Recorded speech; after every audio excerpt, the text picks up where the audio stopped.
എല്ലാ പ്രിയപ്പെട്ട സുഹൃത്തുക്കൾക്കും നമസ്കാരം. ഹരിപ്രസാദാണ്. ഇന്ന് നമ്മൾ വളരെ പ്രാധാന്യമർഹിക്കുന്ന ഒരു ജ്യോതിഷ വിഷയമാണ് ഇന്ന് നിങ്ങളോട് എല്ലാവരോടും പറയാൻ പോകുന്നത്. ഈ ബോർഡിൽ വരച്ചിട്ടിരിക്കുന്നത് നിങ്ങളുടെ ഓരോരുത്തരുടെയും ജാതകമാണ്. അങ്ങനെ പറയുമ്പോൾ അതെങ്ങനെ എന്ന് നിങ്ങൾക്ക് ചോദ്യം ഉണ്ടാകാൻ സാധ്യതയുണ്ട്. അതാണ് എന്ന് മനസ്സിലാക്കണം. നിങ്ങൾ കാണുന്ന ഓരോരുത്തരുടെയും ജാതകമാണ് ഞാനിവിടെ കുറിച്ച് വെച്ചിരിക്കുന്നത്. ഈ ജാതക പ്രകാരം ഇത് കൃത്യമായിട്ട് നിങ്ങൾ മനസ്സിലാക്കി കഴിഞ്ഞാൽ നിങ്ങളുടെ ജാതക പ്രകാരമുള്ള കടബാധ്യത വിട്ടൊഴിഞ്ഞു മാറുന്നതിന്, സർവ്വ ഐശ്വര്യം ഉണ്ടാകുന്നതിന്, ദാമ്പത്യ ദുരിതം വിട്ടൊഴിഞ്ഞു മാറുന്നതിന്, അതുവേണ്ട രോഗാരിഷ്ടതകൾ വിട്ടൊഴിഞ്ഞു മാറുന്നതിന്, അതുപോലെ തന്നെ തൊഴിൽ തടസ്സങ്ങൾ വിട്ടൊഴിഞ്ഞു മാറുന്നതിന്, അതുപോലെ തന്നെ നമുക്ക് ബിസിനസ്സിൽ ലാഭം ഉണ്ടാകുന്നതിന്, നമ്മുടെ ധനനഷ്ടം പാഴ്ചെലവുകൾ കുറയ്ക്കുന്നതിന് വേണ്ടിയിട്ട്, നമുക്ക് കുടുംബ സൗഖ്യം ഉണ്ടാകുന്നതിന്, ഗൃഹം വാഹന സംബന്ധമായിട്ടുള്ള ദോഷങ്ങളൊക്കെ ഉണ്ടെങ്കിൽ അത് വിട്ടൊഴിഞ്ഞു മാറുന്നതിന്, നമ്മുടെ സന്താനങ്ങൾക്ക് മേൽഗതി പുരോഗതി ഉണ്ടാകുന്നതിന്, നമുക്ക് ശത്രുദോഷം ഉണ്ടെങ്കിൽ അത് മാറുന്നതിന്, അതുപോലെ തന്നെ ദാമ്പത്യ ദുരിതം നേരത്തെ പറഞ്ഞു, മംഗല്യ തടസ്സം ഉണ്ടെങ്കിൽ അത് മാറുന്നതിന്, ആയുഷിൻ്റെ ദോഷമുള്ള ഭയം ടെൻഷനൊക്കെ ഉണ്ടെങ്കിൽ അത് മാറുന്നതിന്, ഭാഗ്യക്കേട് വിട്ടൊഴിഞ്ഞു മാറുന്നതിന്, അതുപോലെ തന്നെ തൊഴിൽ പുരോഗതി ഉണ്ടാകുന്നതിന്, നമുക്ക് ഇങ്ങനെയുള്ള എല്ലാവിധത്തിലുള്ള കാര്യങ്ങൾക്കും വേണ്ടിയിട്ടുള്ള ഒരു വീഡിയോ ആണ് ഇന്ന് ചെയ്യുന്നത്. അതിപ്രാധാന്യമർഹിക്കുന്ന ഒരു വീഡിയോ ആണ്. നിങ്ങൾ ഓരോരുത്തരും ക്ഷമയോടുകൂടി ഈ പറയുന്ന കാര്യം കേട്ട് കഴിഞ്ഞാൽ വളരെ വ്യക്തമായിട്ട് ഈ കാര്യങ്ങൾ മനസ്സിലാക്കി തരാനാണ് ഞാൻ ഉദ്ദേശിക്കുന്നത്. എൻ്റെ വീഡിയോ, ഞാൻ ചെയ്തുകൊണ്ടിരിക്കുന്ന വീഡിയോ നേരത്തെ മുതൽ ആദ്യം മുതൽ കണ്ടുകൊണ്ടിരിക്കുന്നവർക്ക് ആദ്യത്തെ ഭാഗം കുറച്ച് ബോറടി ഉണ്ടാകാൻ സാധ്യതയുണ്ട്. അത് കഴിഞ്ഞ് വരുന്ന സ്റ്റെപ്പ് നിങ്ങൾക്ക് വളരെയധികം ഉപകാരപ്പെടുന്നതായിരിക്കും. അതിൻ്റെ കാരണം എന്ന് വെച്ച് കഴിഞ്ഞാൽ ഇപ്പം നമ്മുടെ ഒരു വീഡിയോ അപ്ലോഡ് ചെയ്ത് കഴിയുമ്പം പുതിയ ആളുകൾ അത് വന്ന് കാണാൻ സാധ്യതയുണ്ട്. അപ്പോൾ അവർ നമ്മളെന്താ പറയുന്നത് അറിയാനൊക്കത്തില്ല. അപ്പം നമ്മൾ നേരത്തെ മുതലേ പറഞ്ഞ് വന്നുകൊണ്ടിരിക്കുന്ന ഒരു കാര്യവും കുറച്ച് പഠിച്ചിട്ടുള്ള ആൾക്കാർക്കൊക്കെ ആണെങ്കിൽ ആദ്യത്തെ ഭാഗം, നമ്മൾ ഏതൊരു വീഡിയോയുടെയും ആദ്യത്തെ ഭാഗം അവർക്ക് ചിലപ്പോൾ അറിയാവുന്ന കാര്യമാകുമ്പം അതൊരു ബോറടിയായിട്ട് തോന്നും. എങ്കിലും ആ കാര്യങ്ങൾ പറഞ്ഞ് മുന്നോട്ട് പോകുമ്പോഴാണ് അത് കൂടുതലായിട്ട് നമുക്ക് ഗുണകരമായിട്ട് വരുന്നത്.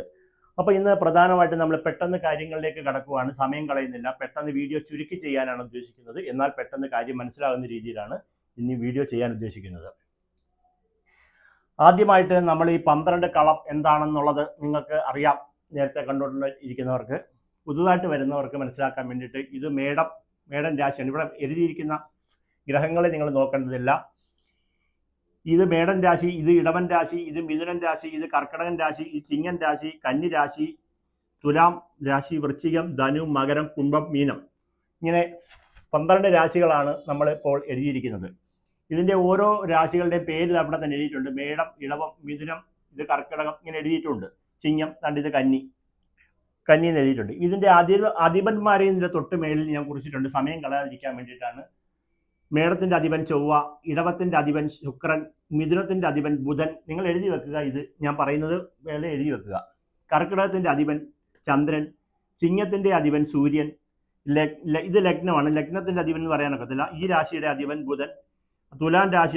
കന്നി രാശിയുടെ അധിപൻ ബുധൻ, തുലാം രാശിയുടെ അധിപൻ ശുക്രൻ, വൃശ്ചികൻ രാശിയുടെ അധിപൻ ചൊവ്വ, ധനുരാശിയുടെ അധിപൻ വ്യാഴം, മകരൻ രാശിയുടെ അധിപൻ ശനി, കുംഭൻ രാശിയുടെ അധിപൻ ശനി തന്നെ. അപ്പം മീനത്തിൻ്റെ രാശിയുടെ അധിപൻ വ്യാഴം. അപ്പം ഇത്രയും കാര്യം നിങ്ങൾക്ക് മനസ്സിലായില്ലെങ്കിൽ ഇത് ആവർത്തിച്ച് 2-3 തവണ ഒന്ന് നോക്കുക. അപ്പോൾ ഇതിനകത്ത് നിങ്ങളുടെ ജാതകത്തിൽ, ഞാൻ ഇങ്ങനെ ആയിരിക്കത്തില്ല നിങ്ങളുടെ ജാതകത്തിൽ ഇരിക്കുന്നത്, ഇവിടെ സ എന്നായിരിക്കും. സ എന്ന് വെച്ച് കഴിഞ്ഞാൽ ഇവിടെ സർപ്പം, അതിന് പകരം രാഹു കേതു. ഇത് നിങ്ങളുടെ ജാതകത്തിൽ സ എന്ന് കണ്ടാൽ അത് രാഹു ആണെന്ന് മനസ്സിലാക്കുക. രാഹു. അതുപോലെ ശി എന്ന് പറഞ്ഞാൽ കേതു ആണെന്ന് മനസ്സിലാക്കുക. ഇത് ചുരുക്കെഴുത്ത് അറിയാൻ വേണ്ടിയിട്ടാണ്. ഇത് അറിയാൻ വയ്യാത്ത ഒരുപാട് പേര് ഈ ഭൂമിയിലുണ്ട്. ജ്യോതിഷം നോക്കുന്നവരാണ്.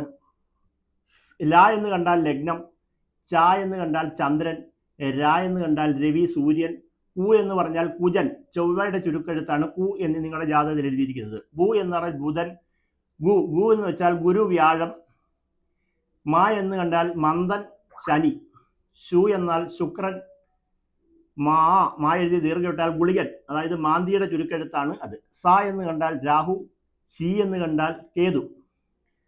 ഇപ്പം സായും സിയും തമ്മിൽ ആളുകൾക്ക് മാറാറുണ്ട്. മായും മായും തമ്മിൽ മാറാറുണ്ട്. മായ്ക്ക് ദീർഘമിട്ടാൽ മാന്തി എന്നും, വെറും മാ എഴുതിയാൽ മന്ദൻ. ഗു എന്ന് വെച്ചാൽ ഗുരു ആണെന്നും പ്രത്യേകം നിങ്ങൾ മനസ്സിലാക്കണം. ഗുളികൻ എന്ന് വായിക്കുന്ന ഒരുപാട് പേരുണ്ട്, അങ്ങനെയും പറയുന്ന ഒരുപാട് പേരുണ്ട്. ഗു എന്നാൽ ഗുരു വ്യാഴം, ഗുളികന് മാന്തി. ഇത്രയും കാര്യം നിങ്ങൾ ആദ്യമായിട്ട് ഒരു പേപ്പറിൽ നോട്ട് ചെയ്യുക. നിങ്ങൾക്ക് സമയമുള്ളപ്പോഴും, നിങ്ങൾ വെറുതെ ഫ്രീ ആയിട്ടിരിക്കുമ്പോഴും നിങ്ങളുടെ ജാതകത്തെ എടുത്ത് മുന്നിൽ വെച്ച് ഒരു കളമൊക്കെ വരച്ചതിന് ശേഷം എന്നിട്ട് വേണം നിങ്ങൾ ഈ വീഡിയോ കാണാനായിട്ട്. അപ്പോൾ ഇത്രയും കാര്യം പറഞ്ഞു. ഇത് നിങ്ങൾക്ക് വളരെയധികം ഉപകാരപ്പെടുന്ന വീഡിയോ ആണ്.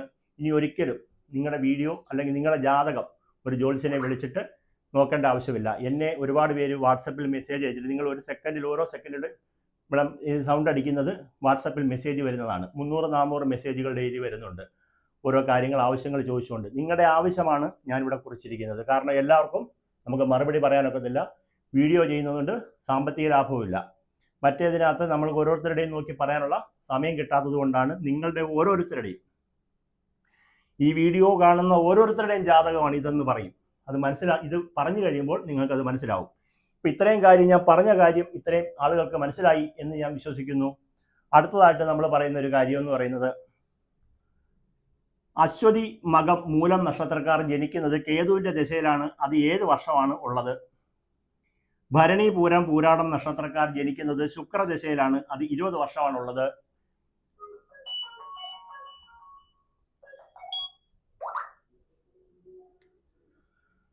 അതുകൊണ്ട് ഇങ്ങനൊരു പ്രശ്നം ഇതിനകത്തുണ്ട്.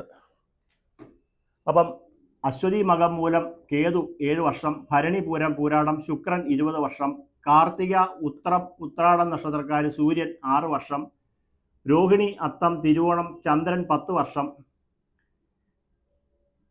മകയിരം ചിത്തിര അവിട്ടം ചൊവ്വാദശാകാലം 7 വർഷം, തിരുവാതിര ചോതി ചതയം രാഹുർദശ 18 വർഷം, അതുപോലെ തന്നെ പുണർദം വിശാഖം പൂരുരുട്ടാതി വ്യാഴദശ 16 വർഷം, പൂയം അനിഴം ഉത്രട്ടാതി ശനി 19 വർഷം, ആയില്യം തൃക്കേട്ട രേവതി ബുധൻ 17 വർഷം. എന്താ അത് പറഞ്ഞതെന്നൂടെ ഒന്നുകൂടെ പറയാം. അശ്വതി മകം മൂലക്കാർ ജനിക്കുന്നത് കേതുർദശയിലായിരിക്കും.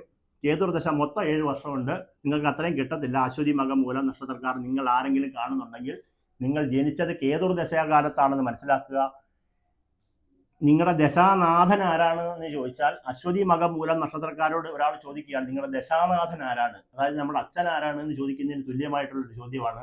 അപ്പം നിങ്ങൾ പറയണം എൻ്റെ ദശാനാഥൻ കേതുവാണ്, അതിൻ്റെ അധിപൻ ഗണപതിയാണ്. അതിൻ്റെ അധിപൻ എന്നല്ല, അതിൻ്റെ ദോഷങ്ങളുണ്ടെങ്കിൽ അത് മാറാൻ പൂജിക്കേണ്ടത് നിങ്ങളുടെ നക്ഷത്ര ദേവൻ ആരാണ്, അത് കേതുവാണ് ദശാനാഥൻ, അതിൻ്റെ അധിപൻ ഗണപതിയാണ് എന്ന് നിങ്ങൾ എഴുതി വെക്കുക. അപ്പം ഈ വീഡിയോ കാണുന്നതിൽ ഒരു അശ്വതിയോ മകവോ മൂലം ഉണ്ടെങ്കിൽ നിങ്ങൾ അത് നോട്ട് ചെയ്ത് വെക്കുക. അടുത്തതായിട്ട് ഭരണി പൂരം പൂരാടം നക്ഷത്രക്കാരുടെ ദശാനാഥനാണ് ശുക്രൻ. നിങ്ങൾ ജനിക്കുന്നത് ശുക്രദശയിലായിരിക്കും. നിങ്ങൾക്ക് ശുക്രൻ 20 വർഷമുണ്ട്. പക്ഷേ നിങ്ങൾക്ക് ശിഷ്ടദശാകാലം ആയതുകൊണ്ട് ശുക്രൻ 20 വർഷവും പൂർത്തിയായിട്ട് കിട്ടത്തില്ല. അശ്വതി മകം മൂലക്കാർക്ക് ശുക്രൻ മുഴുവൻ കിട്ടുകയും ചെയ്യും. കാരണം അവർക്ക് കേതുവിലാണല്ലോ ജനിക്കുന്നത്. അത് തൊട്ടടുത്ത ദശാകാലമാണ് ശുക്രൻ. കാർത്തിക ഉത്രാടം നക്ഷത്രക്കാർ ജനിക്കുന്നത് സൂര്യന്റെ ദശയിലാണ്. അത് 6 വർഷം നിങ്ങൾക്ക് കിട്ടത്തില്ല. അത് ശിഷ്ടദശയെ കിട്ടത്തുള്ളൂ. ഈ ഭരണി പൂരം പൂരാടം നക്ഷത്രക്കാർക്കും അശ്വതി മകം മൂലം നക്ഷത്രക്കാർക്കും സൂര്യന്റെ ദശ 6 വർഷം കിട്ടും. രോഹിണി അത്തം തിരുവോണം ചന്ദ്രദശ 10 വർഷത്തിൽ നിങ്ങളുടെ ദശാനാഥൻ ചന്ദ്രനാണ്. ഇങ്ങനെ ഓരോരുത്തരും നിങ്ങളുടെ ദശാനാഥൻ ആരാണ് എന്ന് കൃത്യമായിട്ട് നിങ്ങൾ എഴുതി വെക്കുക. രോഹിണി അത്തം തിരുവോണം നക്ഷത്രക്കാർക്ക് ചന്ദ്രനാണ് ദശാനാഥൻ. മകയിരം ചിത്തിര അവിട്ടം നക്ഷത്രക്കാർക്ക് ചൊവ്വയാണ് ദശാനാഥൻ. തിരുവാതിര ചോതി ചതയൻ നക്ഷത്രക്കാർക്ക് രാഹുവാണ് ദശാനാഥൻ. പുണർദം വിശാഖം പൂരുരുട്ടാതി നക്ഷത്രക്കാർക്ക് വ്യാഴമാണ് ദശാനാഥൻ. പൂയം അനിഴ ഉത്രട്ടാതി നക്ഷത്രക്കാർക്ക് ശനിയാണ് ദശാനാഥൻ. ആയില്യം തൃക്കേട്ട രേവതിക്ക് ബുധനാണ് ദശാനാഥൻ. അപ്പം നിങ്ങളുടെ ഓരോരുത്തരുടെ ശുക്രന്റെ അതിദേവത മഹാലക്ഷ്മിയാണ്. സൂര്യന്റെ അതിദേവത സൂര്യനാണ്. ചന്ദ്രന്റെ അതിദേവത ദുർഗാദേവിയാണ്. ചൊവ്വയുടെ അധിപതി ആയിട്ടുള്ളത് സുബ്രഹ്മണ്യനും ഭദ്രകാളിയുമാണ്. രാഹുവിന് നാഗദൈവങ്ങളാണ്. വ്യാഴത്തിന് മഹാവിഷ്ണുവാണ്. ശനിക്ക് ശാസ്താവും ഹനുമാൻ സ്വാമിയാണ്. ബുധന് അവതാര വിഷ്ണുവായിട്ടുള്ള ദേവതകളായിരിക്കും ദേവനായിട്ട് കൂട്ടേണ്ടത് എന്നിവിടെ കൃത്യമായിട്ട് പറഞ്ഞിട്ടുണ്ട്. അപ്പം ഞാൻ സ്പീഡിൽ പറഞ്ഞെങ്കിലും നിങ്ങൾ ഈ നക്ഷത്രത്തിൽ വരുന്ന ആളുകൾ അത് കേൾക്കുക. 27 നക്ഷത്രക്കാരും ജ്യോതിഷം നോക്കുന്ന 27 നക്ഷത്രക്കാരുടെയും കൃത്യമായിട്ടുള്ള വിവരമാണ് ഞാൻ ഈ പറഞ്ഞത്. നക്ഷത്രങ്ങളുടെ ചുരുക്കെഴുത്ത് ഇവിടെ, രാശികളിലെ ഗ്രഹങ്ങളുടെ ചുരുക്കെഴുത്ത് ഇവിടെ കൊടുത്തിട്ടുണ്ട്. ഇനി നമുക്ക് ഇപ്പുറത്തോട്ട് വരാം. ഇത്രയും കാര്യം നിങ്ങൾക്ക് മനസ്സിലായി എന്ന് ഞാൻ കരുതുന്നു. ഇത് നിങ്ങൾ ഓരോരുത്തരുടെയും ജാതകമാണ് എന്ന് പറയാനുള്ള കാരണം എന്ന് വെച്ച് കഴിഞ്ഞാൽ, നിങ്ങളുടെ കയ്യിലുള്ള ഒരു ഗ്രഹനില അത് നിങ്ങളുടെ കയ്യിൽ കാണും. ഇതാദ്യം എടുത്ത് നിങ്ങളുടെ മുന്നിൽ വെക്കുക. എന്നിട്ട് 12 കളം വരച്ച ഒരു ചാർട്ടായിരിക്കും നിങ്ങളുടെ കയ്യിലുള്ളത്. നിങ്ങളൊരു കാര്യം ചെയ്യണം. ആദ്യം നിങ്ങൾ ചെയ്യേണ്ടത് എന്താ ചോദിച്ചു കഴിഞ്ഞാൽ, ആദ്യം ഒരു കളം വരയ്ക്കണം ഇതുപോലെ. അപ്പോൾ അതിനകത്തുണ്ടല്ലോ, കളമുണ്ടല്ലോ, അവിടെ ഗ്രഹം ഉണ്ടല്ലോ എന്ന് നിങ്ങൾ വിചാരിക്കരുത്. നിങ്ങൾ ആദ്യം ഒരു കളം വരയ്ക്കണം. അത് ഞാൻ പറയുന്നത് പോലെ കേൾക്കുക. അപ്പോൾ നിങ്ങൾ ആദ്യം ഒരു കളം വരയ്ക്കുക. കളം വരയ്ക്കാൻ എളുപ്പ വഴി എന്ന് വെച്ചാൽ ആദ്യം ഒരു ബോക്സ് വരയ്ക്കുക. ആദ്യമായിട്ട് കാണുന്നവർക്ക്, പുതിയതായിട്ട് കാണുന്നവർക്ക് മനസ്സിലാകാനാണ് പറയുന്നത്. ഇങ്ങനെയും വരയ്ക്കുക, ഇങ്ങനെയും വരയ്ക്കുക, ഇങ്ങനെ വരയ്ക്കുക, ഇങ്ങനെ വരയ്ക്കുക, ഇങ്ങനെ വരയ്ക്കുക, ഇങ്ങനെ വരയ്ക്കുക. അപ്പോൾ 12 കളമായി കഴിഞ്ഞു. ഇനി നിങ്ങളുടെ ജാതകത്തിലെ ഈ 12 കളത്തിൽ ആദ്യം ലഗ്നം എവിടെ എഴുതിയിരിക്കുന്നു, അത് ലഗ്നം എന്ന് തന്നെ വലുതായിട്ട് എഴുതുക, ലഗ്നം. എന്നിട്ട് അതിൻ്റെ തൊട്ട് താഴെ 1-ാം ഭാവം എന്ന് എഴുതുക. അങ്ങനെയാണ് ഇവിടെ എഴുതിയിട്ടുണ്ട്. ഇതിപ്പോൾ ഇതിൻ്റെ ആവശ്യം നമുക്കില്ല. ഇപ്പം നിങ്ങളുടെ കയ്യിലിരിക്കുന്ന ജാതകമാണ് നിങ്ങൾ വരച്ചു വെച്ചിരിക്കുന്നത്, ഈ കാണുന്നത് എന്ന് കരുതുക. അപ്പം ലഗ്നം എന്ന് കണ്ടെടുത്ത് നിങ്ങൾ എഴുതി വെക്കണം, ഇത് 1-ാം ഭാവം, എൻ്റെ 1-ാം ഭാവം എന്ന് കരുതി. 2-ാം ഭാവം ഇത് എന്ന് എഴുതി വെച്ചു, 2 റൗണ്ട് ഇട്ട് വെച്ചു, നിങ്ങൾ തന്നെ റൗണ്ട് ഇട്ട് വെച്ചു. 3-ാം ഭാവം ഇത് എന്ന് നോട്ട് ചെയ്ത് വെച്ചു, ഇത് 4 എന്ന് നോട്ട് ചെയ്ത് വെച്ചു. ഇനി നിങ്ങളുടെ ലഗ്നം ഇവിടെയാണ് ആരംഭിക്കുന്നതെങ്കിൽ നിങ്ങൾ ഇവിടെ 1 എഴുതി വെക്കുന്നു. ഇപ്പം ഞാൻ ഇവിടെ അല്ലേ 1 എഴുതിയേക്കുന്നതെന്ന് ചോദിക്കരുത്. നിങ്ങളുടെ ലഗ്നം ഇവിടെയാണ് വരുന്നതെങ്കിൽ നിങ്ങൾ ഇവിടെ 1 എന്ന് എഴുതി വെക്കണം. ഇനി ഇവിടെയാണ് നിങ്ങളുടെ ലഗ്നം വരുന്നതെങ്കിൽ നിങ്ങൾ ഇവിടുന്ന് 1, 2, 3, 4 എന്ന് പറയുമ്പോൾ ഇവിടെ നിങ്ങളുടെ 4 ഇതായിരിക്കും. ഈ ലഗ്നക്കാരൻ്റെ മാത്രം 1-ാം ഭാവം ഇതാണ്. ഇപ്പം 4-ാം ഭാവം ഇവിടായി. നമ്മൾ 5 എന്ന് ഇവിടെ എഴുതി, 6 ഇവിടെ എഴുതി, 7 ഇവിടെ എഴുതി, 8 ഇവിടെ എഴുതി, 9 ഇവിടെ എഴുതി, 10 ഇവിടെ എഴുതി, 11, 12. ഇത് ഒരാളിൻ്റെ പ്രശ്നം വെച്ച ഒരാളിൻ്റെ ഗ്രഹനില എനിക്ക് അയച്ചു തന്ന ഒരാളിൻ്റെ ഗ്രഹനിലയാണ്. ഇത് ആരാണ്, എവിടെ ഉള്ള ആളാണ്, ഇയാൾക്ക് എത്ര വയസ്സുണ്ട്, അല്ലെങ്കിൽ അങ്ങനെയുള്ള ഒരു കാര്യവും നിങ്ങളോട് അറിയിക്കത്തില്ല. ഇത് രഹസ്യമായിട്ട് നമ്മൾ ചെയ്യുന്നതാണ്. എന്ന് വെച്ച് കഴിഞ്ഞാൽ ആ വ്യക്തിയെ നമ്മൾ ഐഡൻറ്റിഫൈ ചെയ്യുന്നത് ശരിയല്ല. അപ്പം ഇതുപോലെ നിങ്ങളുടെ ജാതകത്തിൽ നിങ്ങൾ ഇതുപോലെ അടയാളപ്പെടുത്തണം. അപ്പം നിങ്ങളുടെ 12 ഇവിടെ വരത്തില്ല. അപ്പം അത് ബുദ്ധിപൂർവ്വം നിങ്ങളത് ചെയ്യണം. ഇവിടെ ആ ലഗ്നം വരുന്നെങ്കിൽ 1, 2, 3, 4, 5, 6, 7, 8, 9, 10, 11, 12 അങ്ങനെ പോകും. ഇവിടെ ആ ലഗ്നം വരുന്നെങ്കിൽ ഇവിടെ 1, 2, 3, 4, 6, 7, 8, 9, 10, 11, 12 ഇങ്ങനെ 12 ഭാവങ്ങളെയും നമ്മൾ നോട്ട് ചെയ്തു. എത്ര ജ്യോതിഷം അറിയാൻ വയ്യാത്ത ആൾക്കും ഈ പറഞ്ഞ കാര്യം മനസ്സിലാകുമെന്ന് ഞാൻ കരുതുന്നു. അപ്പോൾ 12 കളത്തെ നമ്മൾ അടയാളപ്പെടുത്തി. ഇനി നമ്മൾ ചെയ്യുന്നൊരു കാര്യം, ഇദ്ദേഹത്തിൻ്റെ ജാതകപ്രകാരം ഇദ്ദേഹം നമ്മളോട് പറഞ്ഞതെന്ന് വെച്ച് കഴിഞ്ഞാൽ ഇദ്ദേഹം ഒരു മെഡിസിന് പഠിച്ച ആളാണ്, ഡോക്ടറാണ്. ഇദ്ദേഹത്തിന് ആ ജോലിക്ക് പോകാൻ തോന്നുന്നില്ല, മടിയാണ്, യാതൊരു കാര്യവും നടക്കുന്നില്ല, താല്പര്യമില്ല, കയ്യിലിരിക്കുന്ന കാശ് മുഴുവൻ നഷ്ടപ്പെട്ടു. ഇദ്ദേഹം ഷെയർ മാർക്കറ്റിലും കമ്മോഡിറ്റി മാർക്കറ്റ് പോലുള്ള മാർക്കറ്റുകളിൽ ഇടപെട്ടു. അങ്ങനെ ലക്ഷങ്ങൾ നഷ്ടം വന്നു. രണ്ടാമതൊരു വിവാഹം കഴിച്ചു. വിവാഹം കഴിച്ച അതേ ദിവസം തന്നെ ഭാര്യ പിണങ്ങിപ്പോയി. ഇത് കേൾക്കുമ്പം ഈ ആളിൻ്റെ യഥാർത്ഥ ആൾ കേൾക്കുവാണെങ്കിൽ ഇത് മനസ്സിലാക്കിക്കോട്ടെ. പക്ഷേ എങ്കിലും നിങ്ങൾക്കതൊരു പാഠമാണല്ലോ. നിങ്ങൾക്ക് ഇത്തിരി എക്സ്പ്ലെയിൻ ചെയ്ത് നിങ്ങളുടെ ജാതകത്തെക്കുറിച്ച് ഞാൻ പറഞ്ഞു തരുമ്പോൾ നിങ്ങൾക്കത് മനസ്സിലാക്കാൻ പറ്റും. നിങ്ങൾ പറഞ്ഞ കാര്യം തന്നെയാണ് ഞാൻ ഈ പറയുന്നത്. ഇപ്പോൾ വ്യക്തിയെ നമ്മൾ അടയാളപ്പെടുത്തുന്നില്ലാത്തതുകൊണ്ട് അവരറിയുന്നില്ല, മറ്റൊരാൾ അറിയത്തില്ല നിങ്ങളുടെ കാര്യം, നിങ്ങളാണെന്ന് ഐഡൻറ്റിഫൈ ചെയ്യത്തില്ലാത്തതുകൊണ്ട് നിങ്ങൾ വിഷമിക്കേണ്ട കാര്യമില്ല. അപ്പോൾ ഇദ്ദേഹത്തിൻ്റെ കല്യാണം കഴിച്ച അതേ ദിവസം തന്നെ ഇദ്ദേഹത്തിൻ്റെ ഭാര്യ പോയി. അന്നേ ദിവസം തന്നെയെന്ന് ആലോചിച്ച് നോക്കണം. വേറൊരാളുമായിട്ട് ഇഷ്ടമുണ്ട് എന്ന് പറഞ്ഞിട്ട് ആ കക്ഷി പോയി. പിന്നെ ഷെയർ മാർക്കറ്റ് വഴി ധനം നഷ്ടപ്പെട്ടു, സമ്പത്തെല്ലാം നഷ്ടപ്പെട്ടു, ഒന്നിനും താല്പര്യമില്ല. അങ്ങനെ ഉള്ളൊരു ഗ്രഹനിലയാണ് നമ്മളിപ്പോൾ ഇവിടെ വരച്ചു വെച്ചിരിക്കുന്നത്. അപ്പോൾ ഇത് ആരുടെയെങ്കിലും ഒരാളുടെ ആണല്ലോ, പിന്നെ എനിക്കെന്തിനാണ് ഇത് ഞാൻ അറിയേണ്ടത് എന്നല്ല വിചാരിക്കേണ്ടത്. നിങ്ങൾ ഓരോരുത്തരുടെയും ഒരു പ്രശ്നമാണിത് എന്ന് നിങ്ങൾ മനസ്സിലാക്കിയിട്ട് ഇങ്ങനെ എഴുതി വെക്കുക. അപ്പം നമ്മളിങ്ങനെ എഴുതി വെച്ചു 1, 2, 3, 4, 5, 6, 7, 8, 9, 10, 11, 12. നിങ്ങളുടെ ജാതകം അനുസരിച്ച് ലഗ്നം വരുന്നതനുസരിച്ച് നിങ്ങൾക്ക് ഇത് മാറി മാറി മാറി മാറി മാറി വരാം. ഇത് സമാധാനമായിട്ട് നിങ്ങൾ അത് എഴുതി വെക്കുക. ജ്യോതിഷത്തെക്കുറിച്ച് അറിയാൻ വയ്യാത്ത ആളുകൾ ഇങ്ങനെ തന്നെ എഴുതി വെക്കുക. ഇതിൻ്റെ ഭാവചിന്തകൾ, നവാംശക ചിന്തകൾ, ഇങ്ങനെ ഒരുപാട് കാര്യങ്ങൾ ഇതിനകത്തുണ്ട്. പക്ഷേ അറിയാൻ വയ്യാത്ത ഒരാൾക്ക് ഒരു ജ്യോത്സ്യനെ സമീപിക്കാതെ നിങ്ങൾക്ക് നിങ്ങളുടെ പ്രശ്നങ്ങളെ പരിഹരിക്കാം ലഘുവായിട്ട്, ദോഷം വരാത്ത രീതിയിൽ. പണ്ട് ഈ ആയുർവേദ മരുന്നിൻ്റെ കൂട്ടം ഇതിനകത്ത് നമ്മൾ പറയുക നിങ്ങൾ ശിവനെ പൂജിക്കണം എന്ന് പറയത്തേ ഉള്ളൂ. ആ ശിവഭഗവാൻ ഒരു പൂജ ചെയ്തു എന്ന് വിചാരിച്ച് നിങ്ങൾ നശിച്ചു പോകാൻ പോകുന്നില്ലല്ലോ. നിങ്ങളുടെ ജാതകത്തെക്കുറിച്ച് നിങ്ങൾക്ക് കുറച്ച് ധാരണയും കിട്ടിക്കഴിഞ്ഞു. നിങ്ങൾക്ക് ഒരു യാതൊരു കാരണവശാലും നഷ്ടം വരാനോ ഒന്നും പോകുന്നില്ല, പരീക്ഷണങ്ങളൊന്നും നടത്താൻ പോകുന്നില്ല, കയ്യിരിക്കുന്ന കാശ് പോകുന്നില്ല. അപ്പോൾ ഇത് ഏറ്റവും വലിയൊരു കാര്യമാണ്. നിങ്ങളുടെ ജാതകത്തെ നിങ്ങൾ മനസ്സിലാക്കി വെച്ചിരിക്കുന്നു. എന്നിട്ട് ഒരാഴ്ചയിൽ നമ്മളിതെടുത്ത് നോക്കുന്നു, ഗ്രഹസഞ്ചാര സ്ഥിതി അനുസരിച്ച് നമ്മൾ ബാക്കിയുള്ള കാര്യങ്ങളെ മനസ്സിലാക്കുന്നു. ഇത് നിങ്ങളുടെ ജാതകമാണെന്നും ഇപ്പോൾ നടന്നുകൊണ്ടിരിക്കുന്ന കളം വരച്ചിട്ട് ഇപ്പോൾ ജ്യോതിശാസ്ത്ര പ്രകാരമായിട്ട് ഗ്രഹങ്ങളൊക്കെ എവിടെ നിൽക്കുന്നു എന്ന് നിങ്ങൾ അടയാളപ്പെടുത്തണം. ഇപ്പം നടന്നുകൊണ്ടിരിക്കുന്ന നിലവിൽ നമുക്ക് പറയാം. ഞാനിവിടെ നോട്ട് ചെയ്ത് വെച്ചിട്ടുണ്ട്. ഇപ്പോൾ നിലവിൽ ജാതകപ്രകാരം മീനൻ രാശിയിൽ ശനി, ശുക്രൻ ഇന്ന് മാറി. ശുക്രൻ മാറിയ ദിവസമാണ്. ശുക്രൻ ഇവിടെ മാറി. ഈ ഗ്രഹനിലല്ല, ഇന്നത്തെ രാശി സഞ്ചാരം. ഇവിടെ വ്യാഴവും ആദിത്യനും, ഇവിടെ കർക്കിടകത്തിൽ ബുധൻ, ഇവിടെ ചന്ദ്രനും ചൊവ്വയും കേതു, ഇവിടെ ലഗ്നം. ഇങ്ങനെ പോകുന്നു നിലവിലത്തെ ഗ്രഹസ്ഥിതി. ഇത് ഇന്നത്തെ ഗ്രഹസ്ഥിതിയല്ല, ഇത് നിങ്ങളുടെ ജാതകമാണ്. കഴിഞ്ഞു. ഈ കാര്യം നമ്മൾ പറഞ്ഞ കാര്യം കഴിഞ്ഞു. ഇനി നിങ്ങളുടെ ജാതകത്തിലെ 1-ാം ഭാവം നിങ്ങളുടെ ദേഹമാണെന്നും നിങ്ങളെ കൊണ്ടുള്ള 12 ഭാവമാണ് ഇത് എന്നും നമ്മൾ മനസ്സിലാക്കി വെക്കണം. ലഗ്നം എന്ന് പറയുന്നത് സൂര്യോദയം നടന്ന രാശിയാണെന്നും ഈ ലഗ്നം ആണ് പോയിന്റ്, കേന്ദ്ര ബിന്ദു എന്ന് പറയും. സുധാകരനാണെങ്കിലും രാമകൃഷ്ണനായാലും റഹ്മത്തായാലും ഫാത്തിമയായാലും ആരാണോ ആ വ്യക്തി, ആരാണോ ഇത് കാണുന്നത്, അവരുടെ ജാതകം ഈ ലഗ്നം എന്ന് പറയുന്നത് കേന്ദ്ര ബിന്ദുവാണ്, പോയിന്റാണ്. ഇവിടുന്നാണ് 12 ഭാവങ്ങളെ നമ്മൾ ചിന്തിക്കുന്നത്.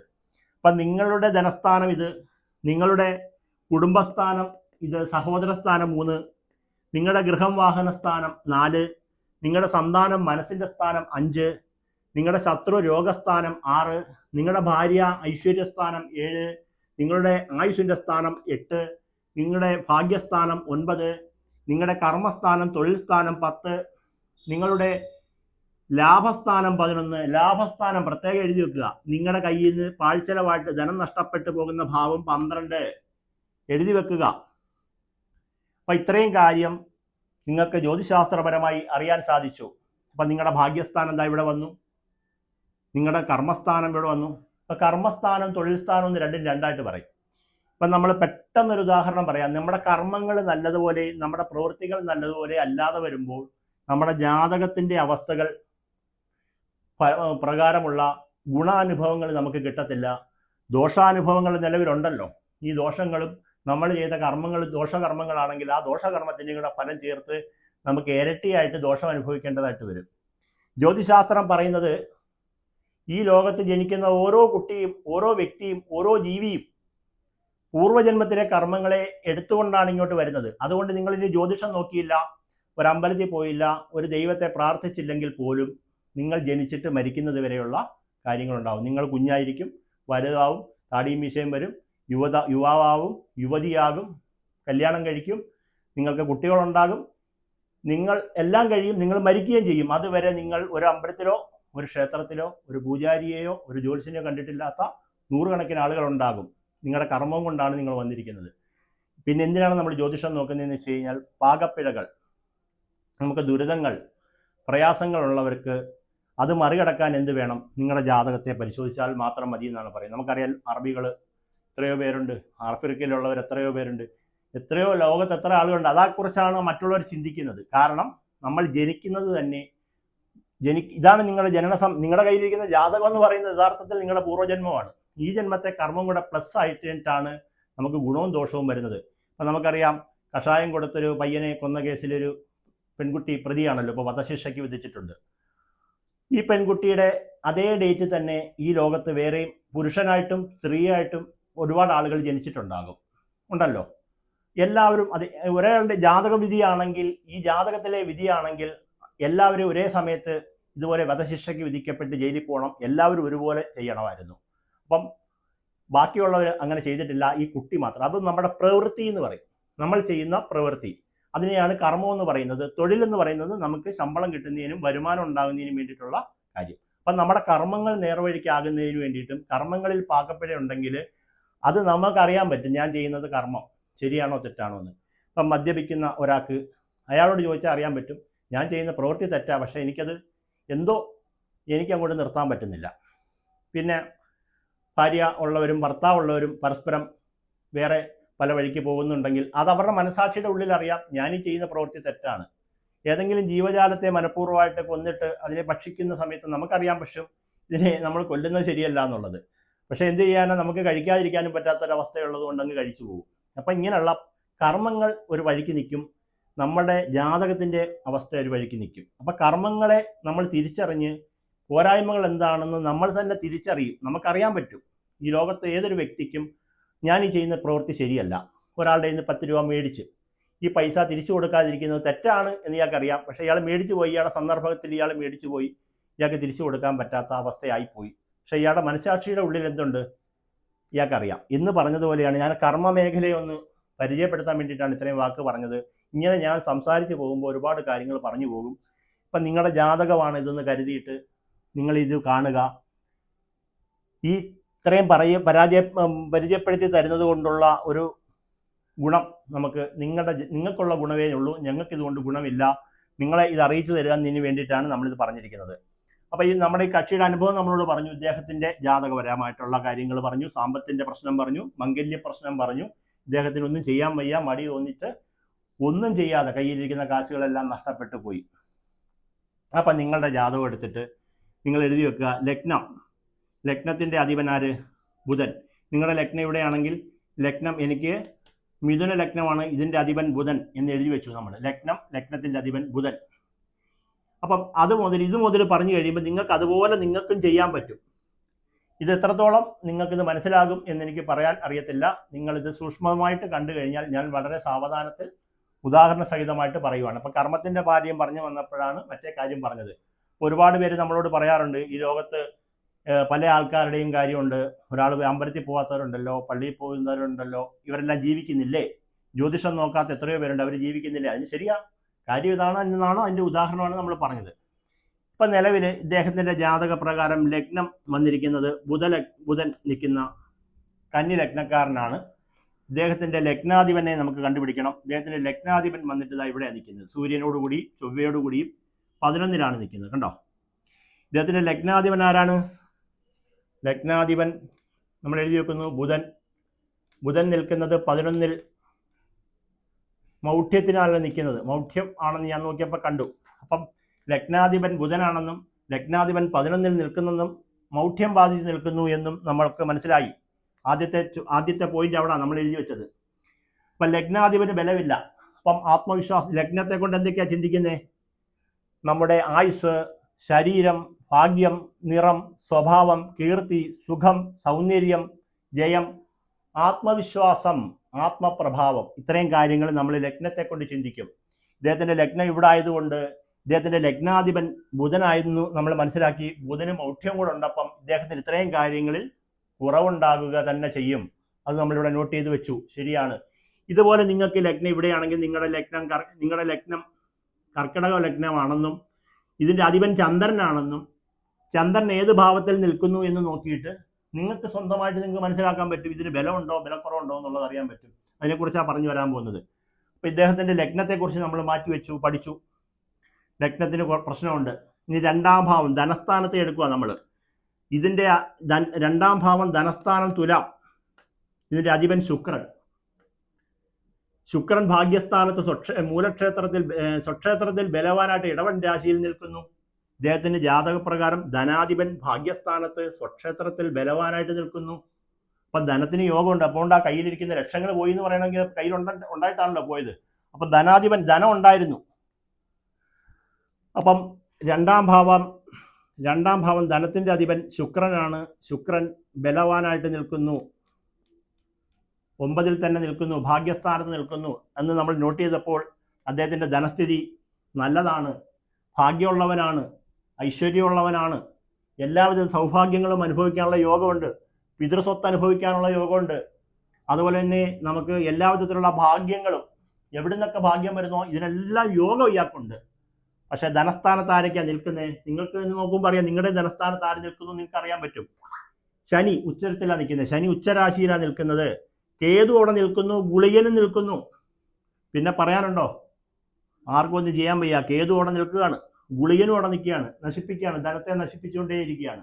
അപ്പം ഇദ്ദേഹത്തിൻ്റെ ജാതകപ്രകാരം ശനിയും കേതുവും ഗുളികനും നിൽക്കുന്നത് കൊണ്ട് ഇദ്ദേഹം ഉറപ്പായിട്ടും ശാസ്താവിനെ പ്രീതിപ്പെടുത്തുകയും ഗണപതി ഹോമം ചെയ്യുകയും ചെയ്തുകൊണ്ടേയിരിക്കണം. അതാണ് ധനപരമായിട്ടുള്ള പുരോഗതി ഉണ്ടാകുന്നതിന് വേണ്ടിയിട്ട് ഇയാൾക്ക് ചെയ്യേണ്ട കാര്യം. ഇതുപോലെ നിങ്ങൾക്ക് നിങ്ങളുടെ ജാതകപ്രകാരം ഓരോ ഗ്രഹങ്ങളെ ഞാൻ നേരത്തെ പറഞ്ഞു, അധിപതി ആരാണെന്ന് പറഞ്ഞു. ശനിയുടെ അധിപൻ ശാസ്താവും ഹനുമാനുമാണ്. ബുധൻ്റെ അധിപൻ ശ്രീകൃഷ്ണനും അവതാര വിഷ്ണുവായിട്ടുള്ള നരസിംഹം, വാമനൻ, പരശുരാമൻ, ശ്രീരാമനായിട്ടുള്ള ദേവമാരാണ് ബുധൻ്റെ അവതാരമൂർത്തി. വ്യാഴത്തിൻ്റെ മഹാവിഷ്ണുവാണ്, രാഹുവിന് സർപ്പമാണ്, ചൊവ്വയ്ക്ക് ഭദ്രകാളിയും സുബ്രഹ്മണ്യനുമാണ്, ചന്ദ്രന് ദുർഗാദേവിയാണ്, സൂര്യന് ശിവനാണ്, ശുക്രന് ലക്ഷ്മി ദേവിയാണ്, കേതുവിന് ഗണപതിയും നാഗദൈവങ്ങളുമാണ്.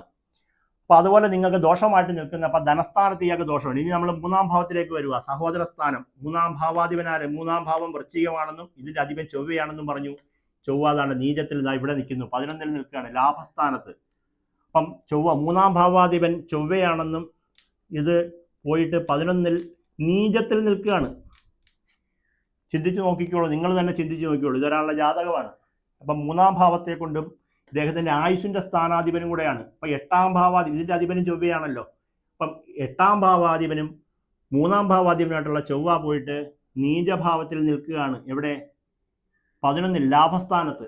അപ്പം ആയുസിനും ദോഷമുണ്ട്, സഹോദര കുടുംബസ്ഥാനത്തിന് ഇയാൾക്ക് ദോഷമുണ്ട്. അപ്പം അത് നമ്മൾ എഴുതി വെച്ചു. ഇനി 4ാം ഭാവത്തിലോട്ട് വരികയാണ്. ധനു, 4ാം ഭാവാധിപൻ ആരാണ്? ധനു. 4ാം ഭാവം ധനുവിന്റെ ക്ഷേത്രമായിട്ടുള്ള ഇവിടുത്തെ അധിപനാരാ? വ്യാഴം. വ്യാഴം എവിടെ നിൽക്കുന്നു? നീചത്തിൽ നിൽക്കുന്നു. എവിടെ നിൽക്കുന്നു? സന്താന സ്ഥാനത്തും മനസ്സിന്റെ സ്ഥാനത്തും. ഒന്ന് ആലോചിച്ച് നോക്കിക്കേ, മനസ്സില്ല, ഒന്നിനും മനസ്സില്ല. ഇതാ പറയുന്നത്, ശരിയാണ്, നിങ്ങൾ നോക്കൂ. അപ്പം ഈ ജാതകം നമ്മുടെ കയ്യിലോട്ട് തന്നാൽ ഞാൻ അപ്പോൾ തന്നെ പറയും ഇതിങ്ങനെയുള്ള കാര്യങ്ങളാണെന്ന് പറയും. പക്ഷേ നമ്മൾ അവരോട് ചോദിക്കും, എന്താണ് നിങ്ങൾക്ക് അറിയേണ്ടത് എന്ന് ചോദിക്കും. ഈ കക്ഷി എന്ത് ചെയ്യുന്നു എന്നൊക്കെ ഒന്ന് ചോദിക്കാതിരിക്കാനൊക്കത്തില്ലാത്തത് കൊണ്ട് ചോദിക്കും. 5ാം ഭാവം മനസ്സിന്റെ സ്ഥാനത്ത് 4ാം ഭാവാധിപതിയായിട്ടുള്ള വ്യാഴം നീചത്തിൽ നിൽക്കുന്നു. മനസ്സ് സന്താന സ്ഥാനം. ഭാര്യ കല്യാണം കഴിച്ചതിൻ്റെ അന്ന് തന്നെ പോയി. ഇപ്പം 40 വയസ്സിനടുത്തായി, കല്യാണം കഴിച്ചിട്ട് കുട്ടികളില്ല, അന്നും തന്നെ പോയില്ലേ, ഭാര്യ അന്ന് തന്നെ പോയി. അപ്പം സന്താനം ഉണ്ടായിട്ടില്ല. അപ്പം നിങ്ങൾ തന്നെ ചിന്തിച്ച് നോക്കിക്കോളൂ. വ്യാഴം നീചത്തിൽ നിൽക്കുകയാണ് 5ാം ഭാവത്തിൽ, ധനസ്ഥാനത്ത് മനസ്ഥാനത്ത്. അപ്പം 5ാം ഭാവവും ദോഷം, 4ാം ഭാവാധിപൻ ദോഷം. ഇപ്പം 5ാം ഭാവത്തിലോട്ട് നമ്മൾ വന്നില്ല. 4ാം ഭാവം വ്യാഴം നീചത്തിൽ നിൽക്കുകയാണ്. 4ാം ഭാവാധിപതി വ്യാഴം 5ൽ നീചത്തിൽ. അടുത്തതായിട്ട് നമ്മൾ ഇദ്ദേഹത്തിന്റെ മനസ്സിന്റെയും സന്താനത്തിന്റെ അധിപൻ ആരാണ്? ശനിയാണ്. ശനി ഉച്ചത്തിൽ നിൽക്കുകയാണ്. അപ്പം ശനി ഉച്ചത്തിൽ നിൽക്കുകയാണെങ്കിലും കേതുവിനോടും ഗുളികനോടും യോഗം ചേർന്ന് 2ാം ഭാവം എന്ന് പറഞ്ഞു കഴിഞ്ഞാൽ ഉച്ചരാശിയാണെങ്കിലും മാരകസ്ഥാനവും കൂടെയാണ്. അപ്പം അങ്ങനെ ഒരു രാശിയിൽ നിൽക്കുന്നത് കൊണ്ടുള്ള വിഷയമുണ്ട്. അടുത്തത് നമ്മൾ 6ാം ഭാവത്തെ എടുക്കുകയാണ്. 6ാം ഭാവാധിപന് ശനിയാണ്. ശനി 2ാം ഭാവത്തിൽ ധനസ്ഥാനത്ത് നിൽക്കുന്നു. അപ്പം 6ാം ഭാവാധിപനും കൂടെ ആയിട്ടുള്ള ധനസ്ഥാനത്ത് നിൽക്കുന്നതിന്റെ ദോഷം കൊണ്ടുണ്ട്. അടുത്തതായിട്ട് നമ്മൾ ഇദ്ദേഹത്തിന്റെ മംഗല്യ സ്ഥാനം, ഐശ്വര്യ സ്ഥാനത്തേക്ക് വരാൻ പോവാണ്. ഇതിന്റെ അധിപൻ ആരാണ്? വ്യാഴം. നേരത്തെ പറഞ്ഞാണ്, വ്യാഴം എവിടെ നിൽക്കുന്നു? നീചത്തിൽ നിൽക്കും. ഇയാളുടെ കല്യാണത്തിന്റെ ഭാര്യ വിവാഹകാരകനായിട്ടുള്ള, അല്ലെങ്കിൽ 7ാം ഭാവാധിപനാണ്. ഐശ്വര്യം ഉണ്ടാക്കേണ്ട ആളും കല്യാണം കഴിച്ച് ഭാര്യ ഉണ്ടെങ്കിൽ അത് ദീർഘകാലം നിലനിൽക്കേണ്ട. കല്യാണം കഴിക്കാനൊക്കെ പറ്റും. ഇയാൾ കല്യാണം കഴിച്ചു. ഒരു കല്യാണത്തിന് ഏകദേശം ഒരു 10-20 ലക്ഷം രൂപ മുടക്കി എന്നൊക്കെയാണ് പറയുന്നവർ. കല്യാണത്തിന്, ഒരു കല്യാണം നടക്കാൻ വേണ്ടിയിട്ട്, കല്യാണത്തിന്റെ ആഡംബരത്തിന് വേണ്ടിയിട്ട്. അത് വീട്ടിൽ വന്നില്ല. അപ്പം വ്യാഴം 7ാം ഭാവാധിപതി വ്യാഴം നീചത്തിൽ. അപ്പം അതുകൊണ്ട് മംഗല്യസ്ഥാനം നമുക്ക് മനസ്സിലായി. അടുത്തതായിട്ട് 8ാം ഭാവം രാഹു. ആയുഷിന്റെ സ്ഥാനത്ത് ആര് നിൽക്കുന്നു? രാഹു നിൽക്കുന്നു. ഈ രാഹു അവിടെ നിൽക്കുന്നത് കൊണ്ടാണ് ഇദ്ദേഹത്തിന് ജീവിക്കാൻ പറ്റുന്നത്, അല്ലെങ്കിൽ ആയുസ്സും മുന്നോട്ട് പോകുന്നത്. അല്ലെങ്കിൽ എപ്പോഴേ ഇദ്ദേഹത്തിന്റെ ചൊവ്വയുടെ സ്ഥിതി അനുസരിച്ച് ഇദ്ദേഹത്തിന് ജീവന് ഹാനി വരേണ്ടതായിരുന്നു. രാഹു അഷ്ടമത്തിൽ നിൽക്കുന്നത് കൊണ്ടാണ് ഇയാൾ ഇപ്പോഴും നിൽക്കുന്നത്. രാഹു അവിടെ നിന്ന് കഴിഞ്ഞാൽ നമുക്ക് ദോഷമാണ് എങ്കിൽ പോലും രാഹുവിന്റെ ഈ പാപഗ്രഹമായതുകൊണ്ട് കുഴപ്പമില്ല. ഭാഗ്യസ്ഥാനം അടുത്ത് വരെ നമ്മളിവിടെ വരുന്നു. ഭാഗ്യസ്ഥാനത്ത് ഇയാൾക്ക് ഭാഗ്യമുണ്ട്. ശുക്രൻ ബലവാനായിട്ട് നിൽക്കുന്നു, അത് നല്ലതാണ്. അപ്പം കർമ്മസ്ഥാനത്ത് ആരുണ്ട്? ചന്ദ്രനുണ്ട്. കർമ്മസ്ഥാനത്ത് ചന്ദ്രൻ നിൽപ്പുണ്ടെങ്കിൽ ചന്ദ്രൻ സൂര്യനോട് അടുത്ത് നിൽക്കുന്നത് കൊണ്ട് ചന്ദ്രന് ബലമില്ല. കർമാധിപതി ആരാണ്? ബുധനാണ്. ബുധൻ മൗഢ്യത്തിൽ നേരത്തെ പറഞ്ഞു, ലഗ്നാധിപനും കർമാധിപനും ഈ ജാതകക്കാരന് ബുധനാണ്.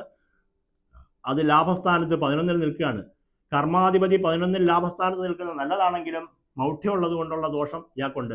പിന്നെ അടുത്തതായിട്ട് ധനനഷ്ടം സംഭവിച്ചതിന്റെ കാര്യം എന്താണ് ചിന്തിച്ചു വരുമ്പോൾ 12ാം ഭാവാധിപൻ ആരാണ്?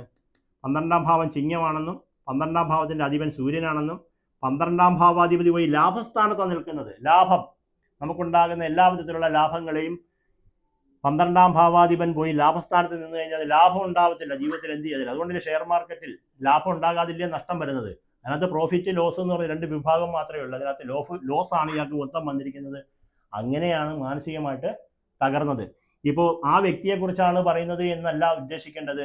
ഈ ജാതകം മുഴുവൻ നിങ്ങളുടെ ജാതകമായിട്ട് കരുതിക്കൊണ്ട് ഇദ്ദേഹത്തിന് ഇനി രക്ഷപ്പെടാൻ എന്ത് മാർഗമുണ്ട് നമ്മൾ ചോദിച്ചു കഴിഞ്ഞാൽ, ഇദ്ദേഹം ആദ്യം രക്ഷപ്പെടുത്തിയെടുക്കേണ്ട ഒരേ ഒരാൾ വ്യാഴത്തെയാണ്. നല്ല രീതിയിൽ വ്യാഴപ്രീതി വരുത്തണം. ലഗ്നാധിപനും കർമാധിപനുമായിട്ടുള്ള ജാതകത്തിന്റെ രത്നമായിട്ടുള്ള മരതകം ധരിക്കാം ഈ കക്ഷിക്ക്. ബുധനെ ബലപ്പെടുത്തിയെടുക്കുന്നതിന് മരതകം ധരിച്ചിട്ട് ബുധനാഴ്ച ശ്രീകൃഷ്ണ ഭഗവാനെ പ്രാർത്ഥിച്ച് ഇദ്ദേഹത്തിന് മുന്നോട്ട് പോയാൽ ഇദ്ദേഹത്തിന്റെ ലഗ്നാധിപൻ രക്ഷപ്പെട്ടു, ലഗ്നത്തിന് ബലം വന്നു, ആത്മവിശ്വാസം വന്നു, ആത്മപ്രഭാവം വന്നു. എങ്ങനെ? ബുധന്റെ രത്നം ധരിക്കുന്നതോടുകൂടി വന്നു. നിങ്ങൾക്ക് എല്ലാവർക്കും ബുധനാന്ന് പറയുന്നില്ല, ഇതുപോലെ നിങ്ങളുടെ ജാതകം എടുത്ത് നോക്കിയാൽ നിങ്ങൾക്ക് മനസ്സിലാകും. അത് കഴിഞ്ഞിട്ട് ബുധനെ രക്ഷപ്പെടുത്തി, ബുധൻ റെഡിയായി. അടുത്തതായിട്ട് നമ്മൾ മുന്നോട്ട് വരുമ്പോൾ ഇയാളുടെ ധനസ്ഥാനാധിപൻ ബലമായിട്ട് നിൽക്കുകയാണ് ശുക്രൻ ബലവാനായിട്ട് നിൽക്കുന്നത് കൊണ്ട് വെള്ളിയാഴ്ച ലക്ഷ്മി ദേവിക്ക് പ്രാർത്ഥനകൾ ചെയ്ത് പൂജിക്കുക. അത് ശുക്രൻ ബലവാനായിട്ട് നിൽക്കുന്നതുകൊണ്ട് പെട്ടെന്ന് ഗുണം ഉണ്ടാകും. അടുത്തതായിട്ട് വ്യാഴത്തെ പ്രീതിപ്പെടുത്താനായിട്ട് ഇയാൾ മഹാവിഷ്ണു പൂജ, നിങ്ങളുടെ ഗൃഹത്തിലോ ഭാര്യയില്ല, അപ്പം ലക്ഷ്മി നാരായണ പൂജകളൊക്കെ ചെയ്യുക, സത്യനാരായണ പൂജയൊക്കെ ചെയ്യേണ്ടതായിട്ടാണെന്ന് നമുക്ക് പറയേണ്ടതായിട്ട് വരും. അടുത്തതായിട്ട് ഇയാൾക്ക് നമുക്ക് 12ാം ഭാവാധിപൻ എന്ന് പറയുന്ന സൂര്യനാണ്. അത് 11ാം ഭാവത്തിൽ നിൽക്കുന്നു. നഷ്ടാധിപതി ലാഭസ്ഥാനത്ത് നിൽക്കുന്നത് കൊണ്ട് സൂര്യഭഗവാനെ പ്രീതിപ്പെടുത്തുന്നതിന് വേണ്ടിയിട്ട് നമ്മൾ ശിവപൂജ ചെയ്യാൻ പറ്റുമെന്ന് പറയും. അപ്പം ഇത്രയും കാര്യങ്ങൾ നമ്മൾ നോക്കുമ്പോൾ ഈ ജാതകപ്രകാരം ഇനി ഇയാളുടെ ദശാപഹാരകാലം ഏതാണ്? ഇതുപോലെ നിങ്ങളുടെ ജാതകത്തിൽ ഇതുപോലെ എഴുതിയിട്ടുണ്ടാകും. ഇദ്ദേഹം ജനിച്ചത് തിരുവാതിര നക്ഷത്രത്തിലാണ് ജനിച്ചത്. തിരുവാതിര, അതാണ്ട് തിരുവാതിര, ഇവിടെ ചന്ദ്രൻ നിൽക്കുന്നുണ്ടോ? മകീരത്തരയും തിരുവാതിരയും പുണർത്തത്തിൽ മുക്കാലും ചന്ദ്രൻ നിൽക്കുന്ന രാശി ഇവിടെയാണ്. അപ്പം ഇദ്ദേഹം ചന്ദ്രൻ തിരുവാതിര നക്ഷത്രത്തിൽ ജനിച്ചു. മനസ്സിന്റെ കാരകനും കൂടെ, അത് സൂര്യനോട് അടുത്ത് നിൽക്കുകയാണ്. ഏകദേശം ചതുർദശി സമയത്താണ് ജനിക്കുന്നത്. ചതുർദശിയോട് തൊട്ടടുത്ത ദിവസമാണ് ജനിച്ചിരിക്കുന്നത്. അതായത് ചന്ദ്രന് തീരെ ബലമില്ല, അതായത് കർത്തവാവിനോട് അടുത്ത ദിവസമാണ് ജനിച്ചിരിക്കുന്നത്. അപ്പോൾ ഇദ്ദേഹത്തിന്റെ ജാതകം പറയാൻ നിങ്ങളുടെ ഈ കക്ഷി തിരുവാതിരയിലാണ് ജനിച്ചത്. നമ്മൾ എഴുതിയിട്ടുണ്ട്. എന്താണ്? തിരുവാതിര, ചോതി, ചതയ നക്ഷത്രക്കാരൻ ജനിക്കുന്നത് രാഹുവിന്റെ ദശയിലാണ്. രാഹു മൊത്തം 18 വർഷമുണ്ട്. അപ്പൊ ഈ കക്ഷിയുടെ ജാതകപ്രകാരം ഇദ്ദേഹത്തിന് ശിഷ്ടദശ കിട്ടിയേക്കുന്നത്, ശിഷ്ടദശാകാലം എന്ന് പറയുന്നത് 14 വർഷം 6 മാസം 14 ദിവസം. നിങ്ങളുടെ എല്ലാവരുടെയും ജാതകത്തിൽ ഇങ്ങനെ കാണും, ശിഷ്ടദശ എന്ന് കാണും താഴെ. ഇതിന് നിങ്ങൾ അശ്വതി മകം മൂലമാണെങ്കിൽ കേതു എന്ന് കാണിക്കും, ഭരണി പൂരം പൂരാടമാണെങ്കിൽ ശുക്രൻ എന്ന് കാണിക്കും, കാർത്തിക ഉത്തരാടമാണെങ്കിൽ സൂര്യൻ എന്ന് കാണിക്കും, രോഹിണി അത്തം തിരുവോണമാണെങ്കിൽ ചന്ദ്രൻ എന്ന് കാണിക്കും, മകയിരം ചിത്തിര അവിട്ടമാണെങ്കിൽ ചൊവ്വ എന്ന് കാണിക്കും, തിരുവാതിര ചോതി ചതയമാണെങ്കിൽ രാഹു എന്ന് കാണിക്കും, പുണർദം വിശാഖം പൂരട്ടാതിയാണെങ്കിൽ വ്യാഴം എന്ന് കാണിക്കും, പൂയം അനിഴ ഉത്തരട്ടാതിയാണെങ്കിൽ ശനി എന്ന് കാണിക്കും, ആയില്യം തൃക്കേട്ട രേവതിയാണെങ്കിൽ ബുധൻ എന്ന് കാണിക്കും. ഈ ഒരൊറ്റ കണക്ക് ഇവിടെ എഴുതുന്നതോടുകൂടി നിങ്ങളുടെ ജാതകത്തിൽ ഇപ്പോഴത്തെ ദശാപഹാര കാലം ഏതാണ് നിങ്ങൾ ഓരോരുത്തരും ഇപ്പോൾ മനസ്സിലാക്കാൻ പോവാണ്. ബുദ്ധി ഉണ്ടെങ്കിൽ മനസ്സിലാക്കുക. നിങ്ങളുടെ ജാതകപ്രകാരം ഇവിടെ എഴുതുക നിങ്ങളുടെ ശിഷ്ടദശാകാലം. ഈ പയ്യന്റെ ഞാൻ എഴുതാം. ഈ പയ്യന്റെ വന്നിട്ട് ജനിച്ചത് ഏത് വർഷമാണ്? ജനിച്ച വർഷം വേണ്ട, 14 വയസ്സ് 6 മാസം 14 ദിവസം വരെ ഈ കക്ഷി ജനിച്ചത് രാഹുവിന്റെ ദശയിലാണ്. ശിഷ്ടദശ എന്ന് പറയും, തിരുവാതിരയിൽ ജനിച്ചതുകൊണ്ട്. ഇനി നമ്മൾ രാഹു കഴിഞ്ഞാൽ പിന്നെ അടുത്ത എത്ര കൂട്ടേണ്ടത്? 16 വർഷം. വ്യാഴമാണ് പിന്നെ വരുന്നത്. അപ്പം അടുത്ത് നമ്മൾ 16 കൂട്ടി. അപ്പം ഇദ്ദേഹത്തിന് 14, 6, 6, 4, 10, 30 വയസ്സും 6 മാസവും 14 വയസ്സ് വരെ വ്യാഴം എന്ന് നമ്മൾ എഴുതി. നിങ്ങളാണെങ്കിൽ എഴുതണം. നിങ്ങളുടെ ജാതകത്തിൽ ഒരാളുടെ അശ്വതിയുടെ ഞാൻ ഉദാഹരണം പറയാം. അശ്വതി നക്ഷത്രക്കാരൻ ഇങ്ങനെ കാണും, 3, 5, 2 ഇങ്ങനെ വന്നു കഴിഞ്ഞാൽ നിങ്ങൾ ആദ്യത്തെ വർഷമാണെന്നും ഇത് രണ്ടാമത്തത് മാസമാണെന്നും മൂന്നാമത്തത് തീയതിയാണെന്നും മനസ്സിലാക്കണം. അപ്പം നമ്മൾ അശ്വതി മകം മൂലം നക്ഷത്രക്കാരൻ എന്തെഴുതി? നമ്മൾ ചുമ്മാ എഴുതിയതാ. 3 വർഷം 5 മാസം 2 ദിവസമാണ് നിങ്ങൾക്ക് ശിഷ്ടദശ കിട്ടിയതെങ്കിൽ നിങ്ങൾ തൊട്ടടുത്ത് ഏത് കൂട്ടണം? ഈ 3ന്റെ തൊട്ട് താഴെ 21 കൂട്ടണം. അപ്പം 23, 5, 2 വയസ്സ് വരെ എന്താണ് നിങ്ങൾക്ക് ശുക്രനായിരുന്നു എന്ന് മനസ്സിലാക്കുക. അതിൻ്റെ തൊട്ട് താഴെ തന്നെ 6, സൂര്യൻ 6 കൂട്ടണം. സൂര്യൻ 6. അപ്പം 29 വയസ്സ് 5 മാസം 2 ദിവസം വരെ സൂര്യനാണെന്നും, അത് കഴിഞ്ഞാൽ പിന്നെ ചന്ദ്രൻ കൂട്ടും 10. 39, 5, 2 കൂട്ടും. അത് കഴിഞ്ഞ് ചൊവ്വാന്ന് കൂട്ടും. അപ്പം 46, 5, 2 കൂട്ടും.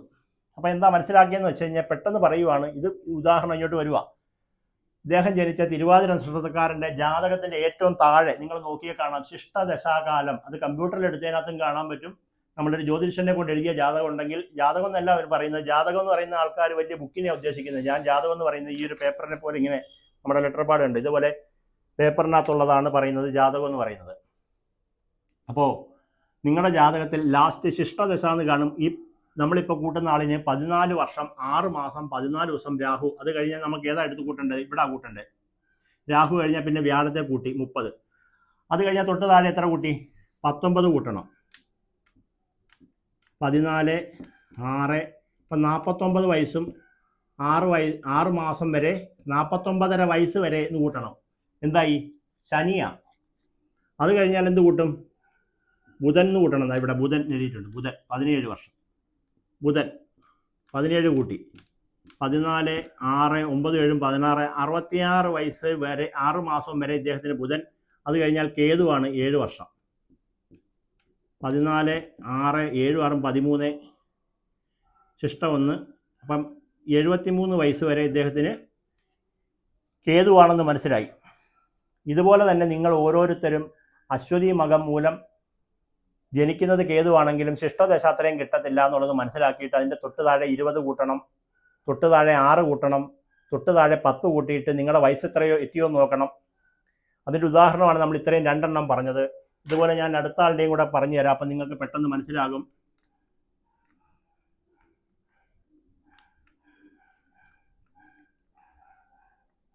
സത്യത്തിൽ ഇത് വളരെ സാധാരണ ജ്യോതിഷം അറിയാൻ വയ്യാത്തവർക്ക് വരെ മനസ്സിലാവുന്ന രീതിയിലാണ് ഞാൻ പറഞ്ഞിരിക്കുന്നത്. അശ്വതി മകത്തിൻ്റെ നമ്മളിവിടെ കൂട്ടി. നമ്മൾ ഈ അടുത്തത് ഭരണി പൂരം പൂരാടം നക്ഷത്രക്കാരൻ ശുക്രദശയിലായിരിക്കും ജനിക്കുന്നത്. നിങ്ങളുടെ ജാതകത്തിൻ്റെ പ്രകാരം തൊട്ട് താഴെ കമ്പ്യൂട്ടർ ജാതകത്തിൻ്റെയോ അല്ലെങ്കിൽ ഒരു ജ്യോതിഷൻ എടുത്തു തന്ന ജാതകത്തിൻ്റെ തൊട്ട് താഴെ ശിഷ്ടദശ എന്ന് കാണും. ശിഷ്ടദശ ശുക്രൻ ഇങ്ങനെ കാണും. ചിലപ്പം ഞാൻ ഉദ്ദേശം കണക്ക് കൂട്ടുക, ഒരു 12 4 7 എന്ന് കൂട്ടി എന്ന് വെച്ചാൽ 12 വയസ്സും 4 മാസവും 7 ദിവസം വരെ ഇദ്ദേഹത്തിന് ഏത് ദശാകാലമാ? ശുക്രദശാകാലമായിരിക്കും എന്ന് നമ്മൾ മനസ്സിലാക്കി. ഇനി എനിക്കിപ്പോൾ ഈ കക്ഷിക്കിപ്പോൾ ഒരു 52 വയസ്സുണ്ടെന്ന് നമ്മൾ കണക്ക് കൂട്ടി. ഭരണി പൂരം പൂരാടം വയസ്സുള്ള ഒരാളിന് നമുക്കൊരു 52 വയസ്സെന്ന് നമ്മൾ ചുമ്മാ കൂട്ടി. ഇപ്പം ഇദ്ദേഹത്തിന് ഏത് ദശാകാലമാണെന്ന് ഇദ്ദേഹം തന്നെ അറിയാൻ വേണ്ടിയിട്ട് ഭരണി പൂരം പൂരാടം നക്ഷത്രക്കാരൻ അറിയണം എനിക്കിപ്പോൾ ഏത് ദശാകാലമാണെന്ന് എങ്ങനെ അറിയാൻ പറ്റും? ഒരു ജ്യോത്സ്യനെ വിളിച്ചു കഴിയുമ്പോൾ അപ്പം തന്നെ 1000 രൂപ അക്കൗണ്ടിലോട്ട് ട്രാൻസ്ഫർ ചെയ്തോളൂ എന്ന് പറയും. അപ്പോൾ 1000 രൂപ പോകണ്ട. അതാണ്ട് ഇപ്പം പറഞ്ഞുതരാം. ശുക്രൻ ദശാകാലം ദാണ്ട് നിങ്ങൾക്ക് 12 വയസ്സാന്ന് കൂട്ടി. ചിലപ്പോൾ നിങ്ങളുടെ ജാതകത്തിൽ 6 3 2 എന്നായിരിക്കും. അയ്യോ ഇയാൾ 12 എഴുതി, അത് ഞാൻ ഉദ്ദേശം എഴുതിയതാ. ചിലപ്പോൾ 18 എന്നായിരിക്കും, 18 4 ഇങ്ങനെ ആയിരിക്കും. 0 ആണെങ്കിൽ 0 ദിവസം, 0 ആണെങ്കിൽ 0 മാസം, ഇവിടെ ആണെങ്കിൽ 0 വർഷം. അപ്പം 0 4 3 എന്ന് കാണും. 0 വർഷം 4 മാസം. അപ്പം നിങ്ങൾ ജനിച്ചിട്ട് 4 മാസം നിങ്ങൾക്ക് ശുക്രൻ കിട്ടിയുള്ളൂ എന്നതിൻ്റെ അർത്ഥം. ഇതിപ്പോൾ ഈ ആൾ ജനിച്ചാൽ ശുക്രൻ 12 വർഷം. നമുക്ക് അത് കഴിഞ്ഞാൽ ഏത് കൂട്ടണം? ശുക്രൻ കഴിഞ്ഞാൽ 6 കൂട്ടണം. 6 ആദിത്യൻ. 18 4 7. അപ്പം നമ്മൾ എന്ത് മനസ്സിലാക്കി?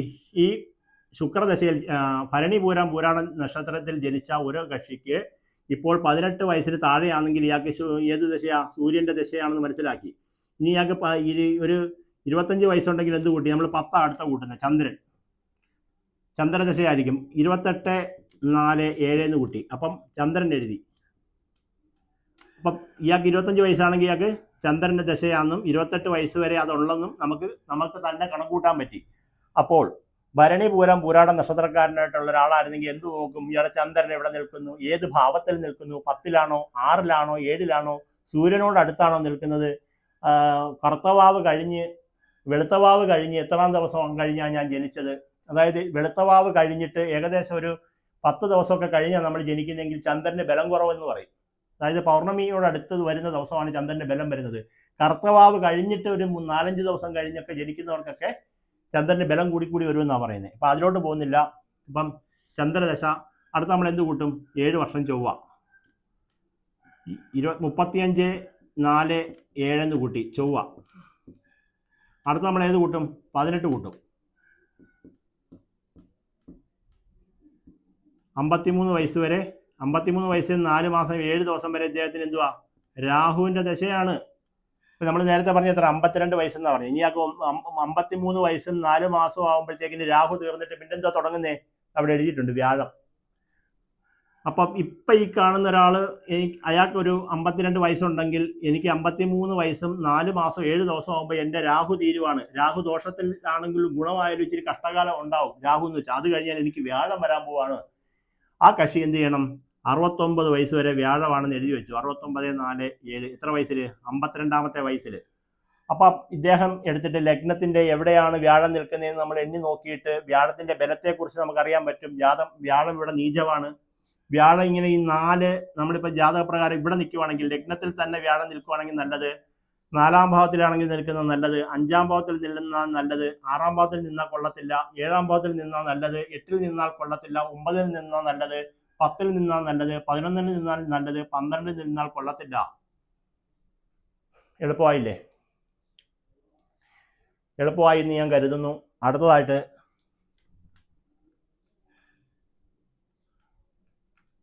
എവിടേക്കാണ് കൊള്ളാത്തത് നിങ്ങൾ റിവൈൻഡ് ചെയ്ത് നോക്കിക്കഴിഞ്ഞാൽ പിന്നെ മനസ്സിലാകും. ഇനി അടുത്ത് നമ്മൾ എഴുതുന്നു, കാർത്തിക ഉത്രാട നക്ഷത്രക്കാരൻ ജനിക്കുന്നത് സൂര്യന്റെ ദശയിലാണ്. ഈ 27 നക്ഷത്രക്കാരുടെയും കൂടെ അങ്ങ് പറഞ്ഞേക്കാം. അപ്പം നിങ്ങൾക്ക് ഒരു കൺഫ്യൂഷൻ വിട്ടൊഴിഞ്ഞ് മാറും. കാർത്തിക ഉത്രാട നക്ഷത്രക്കാരൻ ജനിക്കുന്നത് സൂര്യദശയിലാണ്. അപ്പം സൂര്യന്റെ ദശ മുഴുവൻ കിട്ടത്തില്ല.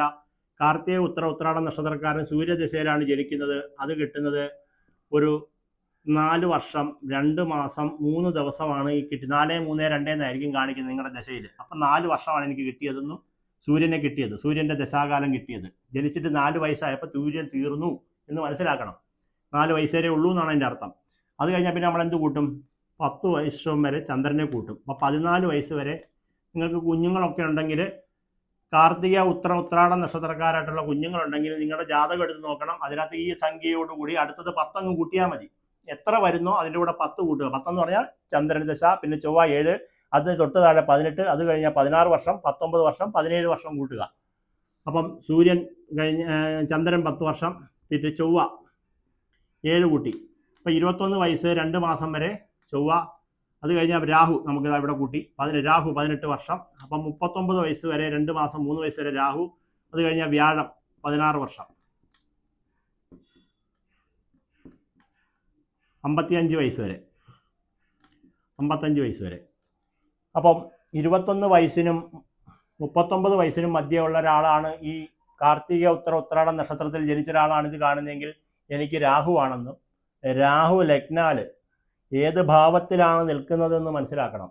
ഇപ്പം നമുക്ക് കേന്ദ്രഭാവമായിട്ടുള്ള നേരത്തെ വ്യാഴം നിന്നതുപോലെയുള്ള 1-ാം ഭാവത്തിൽ രാഹു നിന്ന് കഴിഞ്ഞാൽ ഇപ്പം ലഗ്നത്തോടു കൂടി സ എന്ന് കണ്ടു കഴിഞ്ഞാൽ നിങ്ങൾക്ക് രാഹു ലഗ്നത്തിൽ നിൽക്കുന്നുണ്ടെന്ന് മനസ്സിലാക്കണം. അത് ദോഷമാണ്. 2-ാം ഭാവമായിട്ടുള്ള ധനസ്ഥാനത്ത് നിന്നാൽ ധനഭം സംബന്ധമായിട്ടുള്ള പ്രശ്നമാണെന്നും, 3-ാം ഭാവത്തിൽ നിന്ന് കുടുംബപരമായിട്ടുള്ള പ്രശ്നമുണ്ടെന്നും, 4-ആണെങ്കിൽ ഗൃഹവാഹന, ഇവരെവിടെ നിന്നോ ആ ഭാവത്തിന് ദോഷം വരും. ഈ ജാതകപ്രകാരം രാഹു എവിടെ നിൽക്കുന്നത്? അഷ്ടമസ്ഥാനത്ത് നിൽക്കുന്നത്. 3, 6, 8, 12 ഭാവങ്ങളിൽ പാപഗ്രഹങ്ങൾ വന്നു കഴിഞ്ഞാൽ നല്ലതാണ്. ഇദ്ദേഹത്തിന് ജാതകം കൊണ്ട് ഞാൻ നേരത്തെ പറഞ്ഞ ആയുസ് എത്താതെ മരിക്കാതെ ഇദ്ദേഹം നിൽക്കുന്നതിന് കാരണം രാഹു അഷ്ടമത്തിൽ നിൽക്കുന്നതുകൊണ്ടാണ്. ഇനി 7-ൽ ഇവിടെങ്ങാനും ആയിരുന്നെങ്കിൽ പിന്നെ പറയേ വേണ്ട, തീർന്നേനെ, പണി ഇപ്പോഴേ തീർന്നേനെ. അപ്പം വ്യാഴം കഴിഞ്ഞാൽ പിന്നെന്തോ വരുന്നത്? ശനി 19 വർഷം എവിടെ ഉണ്ട്. ഇനി അങ്ങനെ നിങ്ങൾക്ക് എല്ലാവരുടെയും കൂട്ടി മനസ്സിലാക്കാൻ പറ്റും. സത്യത്തിൽ ഇത് ഞാൻ പറയേണ്ട ആവശ്യം വരുന്നില്ല, എങ്കിൽ പോലും ബാക്കിയുള്ളവർ പറയാൻ സാധ്യതയുണ്ട്, എങ്ങനെ പറഞ്ഞില്ല എന്ന് പറയും. രോഹിണി അത്തം തിരുവോണം നക്ഷത്രക്കാരനായിരിക്കും അടുത്തത് കാണുന്നത്. അപ്പം ഇദ്ദേഹം ജനിക്കുന്നത് ചന്ദ്രദശയിലാണ് എന്ന് മനസ്സിലാക്കുക. നിങ്ങളുടെ ജാതകപ്രകാരം ഞാനൊരു കാര്യം ചെയ്യുന്നു, ചന്ദ്രദശയിലാണ് രോഹിണി അത്തം തിരുവോണം നക്ഷത്രക്കാരൻ ജനിച്ചിരിക്കുന്നത്. നിങ്ങൾക്കൊരു 7 വർഷം 10 മാസം 2 ദിവസം ഉണ്ടെന്ന് നമ്മൾ പറയുന്നു. നിങ്ങളുടെ ജാതകത്തിൽ ചിലപ്പോൾ 2 വർഷമായിരിക്കും, 3 വർഷമായിരിക്കും, 1 വർഷമായിരിക്കും, 0 വർഷമായിരിക്കും, അങ്ങനെ എന്തും വരാം. അതിൻ്റെ കൂടെ തൊട്ട് താഴെ നിങ്ങൾ കൂട്ടേണ്ടത് 7 കൂട്ടേണ്ടത്. 7 എന്ന് വെച്ചാൽ അടുത്ത് നിങ്ങൾക്ക് ചൊവ്വ ദശാകാലമാണ്.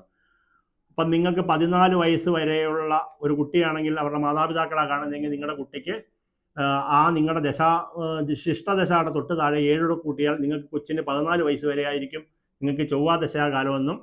ഈ ചൊവ്വ ജാതകത്തിൽ എവിടെ നിൽക്കുന്നു എന്ന് മനസ്സിലാക്കിക്കൊണ്ട്, ചൊവ്വയുടെ അതിദേവത ആദ്യം പറഞ്ഞു, ചൊവ്വയുടെ അതിദേവത സുബ്രഹ്മണ്യനും ഭദ്രകാളിയാണ്. അപ്പോൾ ചൊവ്വ ദശകാലമാണെന്ന് അറിഞ്ഞു കഴിഞ്ഞാൽ ഉടൻ തന്നെ ദോഷമായിട്ടൊക്കെയാണ്, കുട്ടി പഠിക്കുന്നില്ല, മറ്റ് വിഷയങ്ങളൊക്കെ ഉണ്ടെന്ന് വരികയിൽ സുബ്രഹ്മണ്യനും ഭദ്രകാളിക്കും പോയി എല്ലാ മാസവും വഴിപാട് ചെയ്താൽ മതി. അത് കഴിഞ്ഞാൽ രാഹു ആണെന്ന് മനസ്സിലാക്കാം. എങ്ങനെ?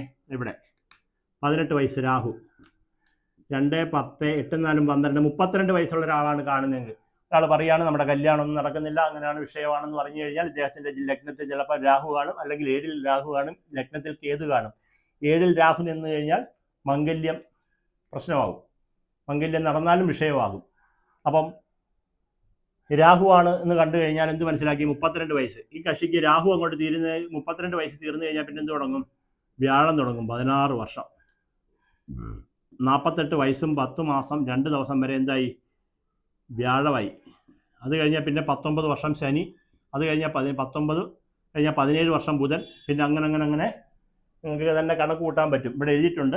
ഇത് ഇടയ്ക്കിട്ട് കണ്ടാലൊന്നും മനസ്സിലാവത്തില്ല. ഈ വീഡിയോ എത്രത്തോളം വിജയിക്കുമെന്ന് എനിക്കറിയത്തില്ല. നിങ്ങൾക്കൊരു ഉപകാരം വരാൻ വേണ്ടിയിട്ടാണ് ഈ വീഡിയോ ചെയ്യുന്നത്. നമ്മൾക്കിതുകൊണ്ട് സാമ്പത്തിക നേട്ടമില്ല എന്ന് മനസ്സിലാക്കുക. അടുത്തതായിട്ട് മകേരം ചിത്തിര അവിട്ടം ചൊവ്വാ ദശയിലാണ് നിങ്ങൾ ജനിക്കുന്നത്. മകേരം ചിത്തിര അവിട്ടം നക്ഷത്രക്കാർ ചൊവ്വാ ദശയിലാണ് ജനിക്കുന്നത്. നിങ്ങൾക്ക് 7 വർഷമാണ് ചൊവ്വ മൊത്തം ഉള്ളത്. നിങ്ങൾക്ക് കിട്ടിയേക്കുന്നത് 4 വർഷം 2 മാസം 3 ദിവസമാണെങ്കിൽ നിങ്ങൾ തൊട്ട് താഴെ 18 കൂട്ടണം. അപ്പം 22 വയസ്സ് 2 മാസം 3 ദിവസം വരെ രാഹുവാണ്.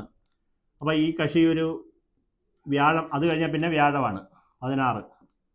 38 വയസ്സ് 2 മാസം വരെ വ്യാഴം. ഈ കക്ഷി ഒരു 25 വയസ്സുകാരനാണ്, അല്ലെങ്കിൽ 27 വയസ്സുകാരനാണ്, അല്ലെങ്കിൽ 30 വയസ്സുകാരനാണ്. നിങ്ങൾക്ക് ദുരിതമാണ് എന്ന് നിങ്ങൾ ചിന്തിക്കുവാണ്, നിങ്ങൾക്ക് പ്രയാസമാണ്, നിങ്ങളുടെ അനുഭവത്തിലൂടെ അറിയാൻ പറ്റുമല്ലോ. അങ്ങനെയാണെങ്കിൽ നിങ്ങളുടെ ജാതകത്തിൽ വ്യാഴം എവിടെ നിൽക്കുന്നു എന്ന്, നിങ്ങൾ ലഗ്നത്തിന്റെ എത്രാം ഭാവത്തിൽ നിൽക്കുന്നു, നിങ്ങൾ ലഗ്നം 1 തന്നെ. അപ്പോൾ വ്യാഴം വന്നിട്ട് താണ്ടേ ഇവിടെയാണ് നിൽക്കുന്നതെങ്കിലോ, ഇവിടെയാണ് നിൽക്കുന്നതെങ്കിലോ, ഇവിടെയാണ് നിൽക്കുന്നതെങ്കിലോ, ഇവിടെയാണ് നിൽക്കുന്നതെങ്കിലോ, ഇവിടെയാണെങ്കിൽ നിൽക്കുന്നതെങ്കിലോ, ഇവിടെയാണ് നിൽക്കുന്നതെങ്കിലോ ഒരു കാരണവശാലും നിങ്ങൾ ഈ ജാതകം കാണത്തില്ല. മറിച്ച് നിങ്ങളുടെ ജാതക പ്രകാരം എന്താ ഇവിടെ ഇവിടെ ഇവിടെ ഇവിടെ ഇവിടെ 12ലാണ്, 3-ാം ഭാവത്തിലോ 6-ാം ഭാവത്തിലോ 8-ാം ഭാവത്തിലോ 12-ാം ഭാവത്തിലോ ആണ് വ്യാഴം നിൽക്കുന്നതെങ്കിൽ, അല്ലെങ്കിൽ ഈ പറഞ്ഞ പോലെ വ്യാഴം മകര രാശിയായ നീചഭാവത്തിലാണ് നിൽക്കുന്നതെങ്കിൽ നിങ്ങൾ ഉറപ്പായിട്ടും ഞങ്ങളെ വിളിക്കും, അല്ലെങ്കിൽ ജ്യോതിഷനെ കാണും. ഇല്ലേ നിങ്ങൾ കാണത്തില്ല. എൻ്റെ അർത്ഥം വ്യാഴം ബലവാനായിട്ട് നിന്നാൽ ധനകാരകനാണ്, കുബേരനാണ്, ജ്യോതിഷത്തിലെ കുബേരനാണ്. അതായത് ദേവന്റെ ആചാര്യന്മാരാണ്. ദേവഗുരുവാണ് വ്യാഴം, അസുരഗുരുവാണ് ശുക്രൻ. നിങ്ങൾ അതൊക്കെ മനസ്സിലാക്കിയിരിക്കണം. ജ്യോതിഷത്തിലെ 2 ആചാര്യന്മാരാണ് ജ്യോതിഷത്തിലുള്ളത്. ഒന്ന് ദേവാചാര്യനും അസുരാചാര്യനും. വ്യാഴവും ശുക്രനും ദോഷസ്ഥാനത്താണ് നിങ്ങളുടെ ജാതകത്തിൽ നിൽക്കുന്നതെങ്കിൽ ആ ജാതകം തന്നെ പിഴച്ചു. രണ്ടാമത്തെ ഒരു കാര്യം, സൂര്യനും ചന്ദ്രനും ദോഷസ്ഥാനത്ത് നിൽക്കുന്നതെങ്കിൽ ആ ജാതകം തന്നെ പിഴച്ചു എന്ന് പറയേണ്ടതായിട്ട് വരും.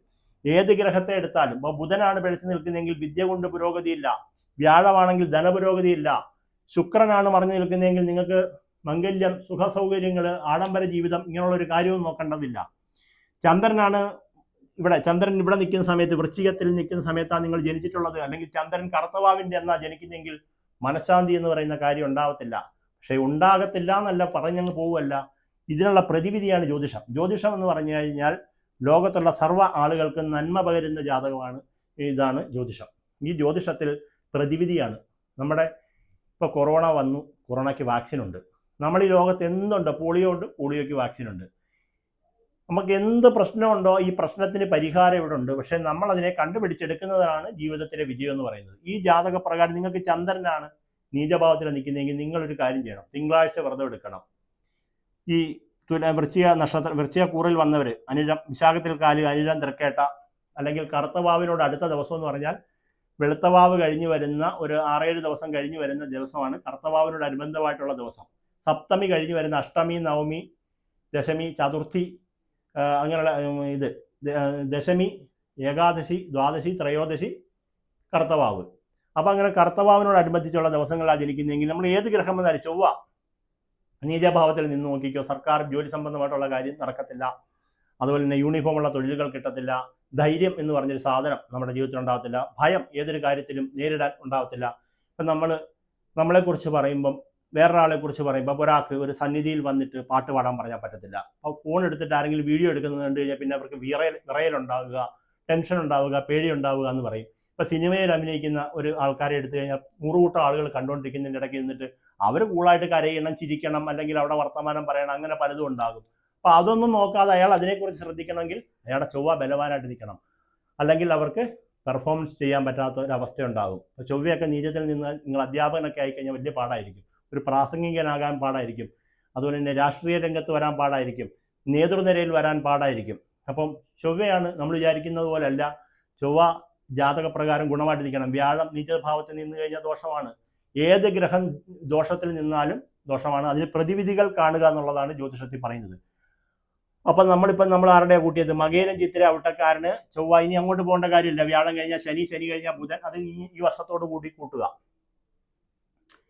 അടുത്തതായിട്ട് നമുക്ക് മകേരം കഴിഞ്ഞാൽ അടുത്ത ആരാണ്? തിരുവാതിര, ചോതി, ചതയം. അത് നമ്മൾ നേരത്തെ കൂട്ടി. തിരുവാതിര ചോദ്യ ചതയക്കാരൻ്റെ നേരത്തെ കൂട്ടി. ഇനി നമുക്ക് പുണർദം വിശാഖം പൂരട്ടാതി നക്ഷത്രക്കാരൻ ജനിക്കുന്നത് തന്നെ വ്യാഴദശയിലായിരിക്കും. പുണർദം വിശാഖം പൂരട്ടാതി വ്യാഴം ഇയാൾക്ക് ഒരു 8 വർഷം 4 മാസം 2 ദിവസം ഉണ്ടെന്ന് കൂട്ടിക്കോ. അത് കഴിഞ്ഞാൽ പിന്നെ അടുത്ത് എന്താ വരാൻ പോകുന്നത്? ശനി ദശയാണ്. 19 7 9 17 27 4 2. അപ്പം ഒരു 20 വയസ്സിനകത്തുള്ള ഒരാളാണ്, 27 വയസ്സിനകത്ത് വരെ ഉള്ള ഒരാളാണ് ഇത് കാണുന്നതെങ്കിൽ ഇയാളുടെ ജാതകത്തിലെ ശിഷ്ടദശയോടുകൂടി 19 വർഷം കൂട്ടണം. അപ്പം ഇയാൾക്ക് ചിലപ്പം 17 വർഷമായിരിക്കും ഇവിടെ കാണുന്നത്. ഇപ്പോൾ ഇട്ടം നെറ്റി ഞാൻ എഴുതിയെന്ന് വിചാരിക്കരുത്. നിങ്ങൾക്ക് ഈ പയ്യന് കണ്ട 14 കിട്ടിയുണ്ടോ? മറ്റേ തിരുവാതിരയുടെ കാര്യം നമ്മൾ പറഞ്ഞു. ഇപ്പം നമ്മൾ ഈ പുണർദം വിശാഖം പൂരട്ടാതി പറഞ്ഞു. അതുപോലെ തന്നെ നിങ്ങൾക്കും 14 വരാം, വ്യാഴം 14 വരാം, 12 വരാം, ഇനി 15 വരാം, അല്ലെങ്കിൽ 15 ചില്ലറേ വരത്തുള്ളൂ എന്തായാലും. 0 മുതൽ 16 ചില്ലറ വരെ എന്തായാലും വരാം. അപ്പം 27 വയസ്സ് വരെ എന്തായി? ശനിയാണ്. ഈ ജാതകപ്രകാരം ശനി ബലവാനായിട്ടൊക്കെ നിൽക്കുന്ന സമയമാണെങ്കിൽ ഇദ്ദേഹത്തിന് എന്ത് വഴി? 27 വയസ്സ് വരെ അടിപൊളിയായിരിക്കും, ഭയങ്കര ധനപുരോഗതി. ശനി ബലവാനായിട്ട് നിൽക്കുമല്ലയോ, ഭയങ്കര കാര്യമാക്കി. ചിലപ്പോൾ 27 വയസ്സ് കഴിഞ്ഞിട്ട് ഇയാൾക്ക് ശനി കഴിഞ്ഞാൽ പിന്നെ അടുത്ത എന്തോ വരുന്നത്? നമ്മളിവിടെ കൂട്ടിക്കോ, ബുധനാണ് വരുന്നത്. ബുധൻ ഏറ്റവും കൂടുതൽ സൂക്ഷിക്കേണ്ട ഒരാളാണ് ബുധൻ. ബുധന് പെട്ടെന്ന് മൗഢ്യം വരാവുന്നൊരു ഗ്രഹമാണ് ബുധൻ. ഭയങ്കരമായിട്ട് പെട്ടെന്ന് മൗഢ്യം. സൂര്യനോട് അടുത്ത് വന്നു കഴിഞ്ഞാൽ മൗഢ്യം വരും. പാപഗ്രഹങ്ങളോട് കൂടെ കൂടിക്കഴിഞ്ഞാൽ പാപഗ്രഹത്തിൻ്റെ ഫലം എടുത്ത് തരുന്ന ആളാണ് ബുധൻ. ഇദ്ദേഹം 27 വയസ്സാകുമ്പോഴത്തേക്കിന് 5 ലക്ഷം രൂപ 10 ലക്ഷം രൂപ എല്ലാം മുടക്കിയോ ഒരു ബിസിനസ് അങ്ങോട്ട് തുടങ്ങിക്കഴിഞ്ഞാൽ ബുധൻ നല്ലപോലെ അല്ല നിൽക്കുന്നതെങ്കിലുണ്ടല്ലോ മൊത്തം അടിച്ചങ്ങ് പോകും. 27 വയസ്സ് വരെ ചെയ്യാതിലേക്ക് നോക്കുമ്പോൾ ഇഷ്ടം പോലെ കാശ് വരുന്നുണ്ട്, ബിസിനസ് ഉണ്ട്, കച്ചവടമുണ്ട്, കാര്യങ്ങളെല്ലാം ഉണ്ട്, ഭയങ്കര പുരോഗതിയായിരിക്കും. അല്ലെങ്കിൽ ഷെയർ മാർക്കറ്റ് ചെയ്യുന്ന ഒരാളായിരിക്കും, ബിസിനസ് ചെയ്യുന്ന ഒരാളായിരിക്കും. ഈ സമയത്ത് ഇയാൾക്ക് ബുധൻ്റെ ദശാകാലം തുടങ്ങുന്നതിന് മുമ്പായിട്ട്. അതുകൊണ്ടാണ് ഞങ്ങൾ പറയുന്നത്, നിങ്ങളുടെ ജാതകപ്രകാരം നിങ്ങളുടെ ദശാപഹാര കാലം ഏതാണെന്നും ദശാനാഥൻ എവിടെ നിൽക്കുവാണെന്നും ബലമായിട്ടാണോ നിൽക്കുന്നത്, ആരുടെ കൂടാണ് നിൽക്കുന്നത്, ഏത് ഭാവത്തിലാണ് നിൽക്കുന്നത് എന്ന് നിശ്ചയമായിട്ടും നിങ്ങൾ ഓരോരുത്തരും ജ്യോതിഷം നോക്കുന്ന ഓരോരുത്തരും അറിഞ്ഞിരിക്കുക.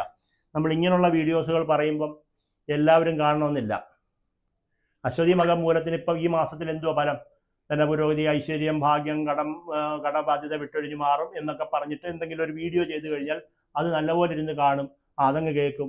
അടുത്ത മാസത്തെ വീഡിയോ ഫലം പറയാൻ വേണ്ടി കാത്തിരിക്കും. നിത്യ ജ്യോതിഷം നോക്കുന്ന ആൾക്കാരുണ്ട്. നിത്യ ജ്യോതിഷം, ഇന്ന് ഇത് സംഭവിക്കും, നാളെ ഇത് സംഭവിക്കും, മറ്റന്നാളെ ഇത് സംഭവിക്കും എന്ന് പറഞ്ഞ് ഇങ്ങനെ ക്യാപ്ഷൻ കാണും. അതിലിന്ന് 7-8 മിനിറ്റ് കാണുന്നുള്ളതല്ലാതെ ജീവിതത്തിൽ ഒരിക്കലും ഉയർച്ച ഉണ്ടാകത്തില്ല, ഗുണം ഉണ്ടാകത്തില്ല, ബിസിനസ് വിജയം ഉണ്ടാകത്തില്ല. ഇതിനകത്ത് ഞാൻ നേരത്തെ പറഞ്ഞു, കർമ്മം, ലാഭം, ധനസ്ഥിതി, ഭാഗ്യം, ഇതെല്ലാം പറഞ്ഞു. ഈ ഗ്രഹങ്ങൾക്ക് വരുന്ന ദേവന് നിങ്ങൾ വഴിപാട് ചെയ്തോ, നിങ്ങളുടെ ആ ഭാവത്തിന് ദോഷമുണ്ടെങ്കിൽ ഇത് മാറും. ഇത് 1 മുതൽ തുടക്കം മുതൽ അവസാനം വരെ നിങ്ങൾ കണ്ടു കഴിഞ്ഞാൽ ഇത് മനസ്സിലാവും. നമ്മളിപ്പോൾ പറഞ്ഞുകൊണ്ടിരുന്നവരുടെയാ പുണർദം വിശാഖം പൂരട്ടാതി നക്ഷത്രക്കാരൻ 44 വയസ്സ് വരെ ഇയാൾക്ക് ബുധനാണെന്നും, അത് കഴിഞ്ഞാൽ പിന്നെ വരാൻ പോകുന്നത് കൂനുള്ള ആളാണെങ്കിൽ കുരു കൂടെ വന്നു എന്ന് പറഞ്ഞാൽ 51 വയസ്സ് വരെ പിന്നെ ഈ കക്ഷിക്ക് കേതുവാണ് വരാൻ പോകുന്നത്. ബുധൻ കഴിഞ്ഞാൽ പിന്നെ നേരെ ഇങ്ങോട്ട് വരണം, കേതുവിലോട്ട് വരണം 51. അത് കഴിഞ്ഞിട്ടേ ഇയാൾക്ക് ശുക്രൻ തുടങ്ങത്തുള്ളൂ. 71 വയസ്സ് വരെ ശുക്രനായിരിക്കും. ഈ 44 വയസ്സിൽ 27 വയസ്സിൽ നഷ്ടപ്പെട്ടതെല്ലാ കാര്യങ്ങളും 51 വയസ്സ് കഴിയുമ്പം 24 വർഷം കഴിയുമ്പോഴത്തേക്കിന് ഇയാൾ തിരിച്ചു പിടിക്കാൻ തുടങ്ങും. ശുക്രൻ കിട്ടുവാണെങ്കിൽ ആയുസ്സും ആരോഗ്യം ഉണ്ടെന്ന വരിയിൽ കുട്ടികളൊക്കെ വളർന്ന് അവരൊക്കെ വലിയ വലിയ വിദേശ രാജ്യങ്ങളിലൊക്കെ പോയി, പിള്ളേരൊക്കെ വലിയ സാമ്പത്തിക സ്വരൂപം ഇതൊക്കെ വന്ന് അവർ വലിയ വീടും കാറും ഒക്കെ എടുത്ത് അവർ ബിസിനസ്സൊക്കെ വളർത്തിക്കൊണ്ട് വന്നതിന് ശേഷം ഇയാൾ അന്നേരം വീണ്ടും ഇയാൾ പഴയ പോലെ പ്രതാപത്തിലോട്ട് എത്തും. അപ്പം അത് പറഞ്ഞു കഴിഞ്ഞു. അടുത്തതായിട്ട് നമ്മൾ പറയുന്നത് പൂയം അനിഴ ഉത്രട്ടാദിക്കാരെ കുറിച്ചാണ് പറയുന്നത്. അവർ ജനിക്കുന്നത് തന്നെ ശനിദശയിലാണ്. പൂയം അനിഴ ഉത്രട്ടാദി നക്ഷത്രക്കാർ ജനിക്കുന്നത് തന്നെ ശനിദശയിലാണ്. അപ്പം ശനി 19 വർഷമാണ് മൊത്തം ഉള്ളത്. ഈ നിങ്ങൾക്കൊരു 15 വയസ്സ് വരെ ശനി കിട്ടിയെന്ന് വിചാരിക്കും. 15 വർഷം 6 മാസം 3 ദിവസം വരെ ശനി കിട്ടിയെന്ന് വിചാരിച്ചാൽ നിങ്ങളുടെ ജാതകത്തിൽ അറിയാൻ പറ്റും. ഇത് എങ്ങനെയാണ് തിരുമേനി പറയുന്നതെന്ന് വെച്ചാൽ ചിലപ്പം ആളുകൾ ഈ സ്ക്രോൾ ചെയ്ത് കാണുമ്പോഴത്തേക്കും ഒന്നും മനസ്സിലാവത്തില്ല.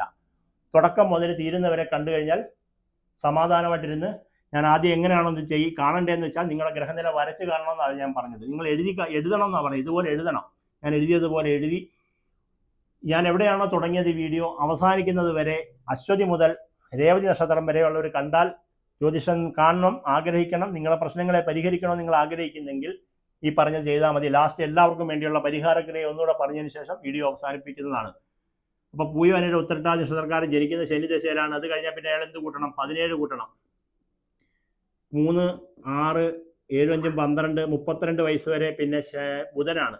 അപ്പോൾ ഇദ്ദേഹത്തിന് ബുധൻ വലിയ ബലവാനായിട്ടാണ് നിൽക്കുന്നതെങ്കിൽ ഇദ്ദേഹം 15 വയസ്സ് മുതൽ ഉയർന്ന വിദ്യാഭ്യാസ യോഗ്യതയൊക്കെ നേടിയിട്ട് നല്ല തൊഴിലൊക്കെ നേടിയിട്ട് വലിയ എഞ്ചിനീയറിംഗ്, ഡോക്ടർ, കളക്ടർ, അതുപോലുള്ള വലിയ വലിയ IPS പോലുള്ള ജോലികളൊക്കെ കേട്ട് പഠിച്ച് ഇദ്ദേഹം വിശാരദനായി മാറിയിട്ട് ശാസ്ത്രം പരമായിട്ടുള്ള കാര്യങ്ങളൊക്കെ പഠിച്ച് മിടുക്കനാകും. നേരെ തിരിച്ച് ഇയാൾ ബുധൻ മൗഢ്യത്തിലാണ്, നീചത്തിലാണ് നിൽക്കുന്നതെന്ന് വരിയിൽ ഇദ്ദേഹം 15 വയസ്സെന്ന് പറയുമ്പോൾ നമ്മൾ നോക്കിയോ, 15 വയസ്സ് വരെ 10ാം ക്ലാസ് ആയിരിക്കും, ശനിയുടെ കാലമാണ്. ഇയാൾ അടിപൊളിയായിട്ട് പഠിച്ച് ഫുൾ A+ ഒക്കെ മേടിച്ച് വരുന്ന ആളായിരിക്കും. അത് കഴിയുമ്പോൾ ഇയാൾക്ക് ബുധൻ ദോഷത്തിലാണ് നിൽക്കുന്നത്, ജാതകത്തിൽ നീചഭാവമായിട്ടുള്ള ഇവിടെ നിൽക്കുകയാണെന്ന് വിചാരിച്ചോ, അല്ലെങ്കിൽ നല്ല മൗഢ്യം ബാധിച്ച് നിൽക്കുകയാണെന്ന് വിചാരിച്ചോ, അല്ലെങ്കിൽ പാപഗ്രഹത്തോടുകൂടി യോഗം ചേർന്ന് നിൽക്കുകയാണെന്ന് വിചാരിച്ചോ, ഇയാളെ 15 വയസ്സ് കഴിഞ്ഞ് +1 മുതൽ ഇയാൾ പതുക്കെ പഠിത്തം വിട്ട് വേറെ കാര്യങ്ങളൊക്കെ ആക്ടിവിറ്റീസ് തുടങ്ങി, ഫോണൊക്കെ നോക്കാൻ തുടങ്ങി, കൂട്ടുകാരുമായിട്ട് പോയിട്ട് കുറച്ച് ലഹരി പദാർത്ഥങ്ങളൊക്കെ ഉപയോഗിക്കാൻ തുടങ്ങി, അടിപിടി കേസ് വഴക്കിലൊക്കെ പെടാൻ തുടങ്ങി. കൂടുതൽ വിദ്യാഭ്യാസമുള്ള ചില മാതാപിതാക്കളാണെങ്കിൽ വിചാരിക്കും ഇവൻ്റെ അഹങ്കാരമാണ്, ഇവന് ശരിയാവത്തില്ല, 1, 2, 3 അടിയൊക്കെ കൊടുക്കും. അടി കൊടുക്കുമ്പോൾ അവൻ ഡബിളാവും, മറ്റേതിൻ്റെ ഇപ്പോൾ ഉള്ള പ്രശ്നത്തിൻ്റെ ഡബിളാക്കി കളയുവൻ. വീട്ടിൽ എല്ലാം അടിച്ചു പൊട്ടിക്കുക, ഇറങ്ങിപ്പോവുക, എവിടെയെങ്കിലുമൊക്കെ പോയി താമസിക്കുക, ഇങ്ങനെയൊക്കെ ചെയ്യും. അപ്പോൾ വീട്ടുകാരാകപ്പാടെ വിഷമിക്കും. അപ്പോഴും അവർ ജ്യോതിഷം നോക്കത്തില്ല, ജ്യോതിഷം അന്ധവിശ്വാസമാണല്ലോ. അപ്പം ജ്യോതിഷം നോക്കത്തില്ല. അമ്പലത്തിലൊന്നും പോയി അവനെ അമ്പലത്തിലൊന്നും വിളിച്ചാൽ അവൻ വരുത്തുമില്ല. എനിക്കാണെങ്കിൽ അമ്പലത്തിൽ പോകാനുള്ള മനസ്സുമില്ല. അച്ഛനും അമ്മയും പറയും, അമ്പലത്തിലൊന്നും പോയിട്ട് ഇന്നാളുടെ ഒരു പൂജാരിയെ പോയി കണ്ട് നമ്മൾ ഏതാണ്ടൊക്കെ പൂജയൊക്കെ ചെയ്തുള്ള കാശെല്ലാം പോയതല്ലാണ്ട് വേറെ ഗുണമൊന്നും ഉണ്ടായില്ല, ഇനി അതുകൊണ്ട് ആ പഴിക്കേ പോകുന്നില്ല. നിരീശ്വരവാദികൾ പറയുന്നതാണ് ശരി, എന്താണെന്നറിയില്ല, ദൈവമില്ല എന്ന് പറയും. അപ്പം ഇവർ പിന്നെ ഒന്നും ചെയ്യത്തില്ല. പിന്നെ ഡിപ്രഷനായി, മയക്കുമരുന്നായി, പിന്നെ ആ പയ്യനൊരു എന്തെങ്കിലുമൊക്കെ കിട്ടുന്ന തൊഴിലൊക്കെ ചെയ്ത് അങ്ങ് പോയി. അപ്പം ഇതിന് പകരമായിട്ട് ഇവർക്ക് ഒരു ജാതകമൊക്കെ നോക്കിയാൽ 17 ബുധന് മൗഢ്യമുണ്ട്. അപ്പം ജ്യോതിഷം പറയും, നിങ്ങളൊരു കാര്യം ചെയ്യും, ആ പയ്യന് രത്നം ധരിക്കുന്നവരാണെങ്കിൽ അവർ പറയും ഒരു മരതകം ധരിക്കും. അപ്പം നമ്മുടെ കയ്യിൽ പൈസ ഉണ്ടെങ്കിൽ മരതകം മേടിച്ചിട്ടു. ഇനി മരതകം ഇട്ടില്ല എന്ന് വരിയിൽ വേണ്ട, ബുധനാഴ്ച തോറും നെയ്യൊഴിച്ച് വിളക്ക് കത്തിക്കി ശ്രീകൃഷ്ണൻ്റെ അമ്പലത്തിൽ പോയി ഒരു തുളസിമാലയും നടത്തി വിദ്യാരാജഗോപാല മന്ത്രം നടത്തി ഒരു കതിരിപ്പഴം ജപിച്ച് ആ കൊച്ചിന് കൊടുക്കുക. അപ്പോൾ ആ കൊച്ചിന് അത് കൊടുക്കാൻ തുടങ്ങി.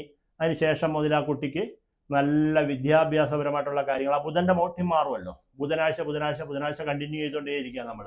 അപ്പോൾ കുട്ടിയെ ശ്രദ്ധയും കൂടെ കൊടുക്കുകയും ആ ബുധൻ്റെ ദോഷങ്ങൾ മാറാനുള്ള എന്തെങ്കിലും പരിഹാരക്രിയകൾ, ബുധൻ്റെ സ്തോത്രങ്ങളൊക്കെ ജപിച്ച് മുന്നോട്ട് വരുമ്പോഴത്തേക്കിന് ആ പയ്യൻ മിടുക്കനായി മാറുകയും ആ മാതാപിതാക്കൾക്ക് അനുകൂലമായിട്ട് അവൻ്റെ 17 വർഷം കഴിഞ്ഞിട്ട് അവന് പിന്നെ കേതു തുടങ്ങിയതിന് ശേഷം പിന്നെ ശുക്രൻ വരുമ്പോൾ അവൻ അടിപൊളിയായി മാറും.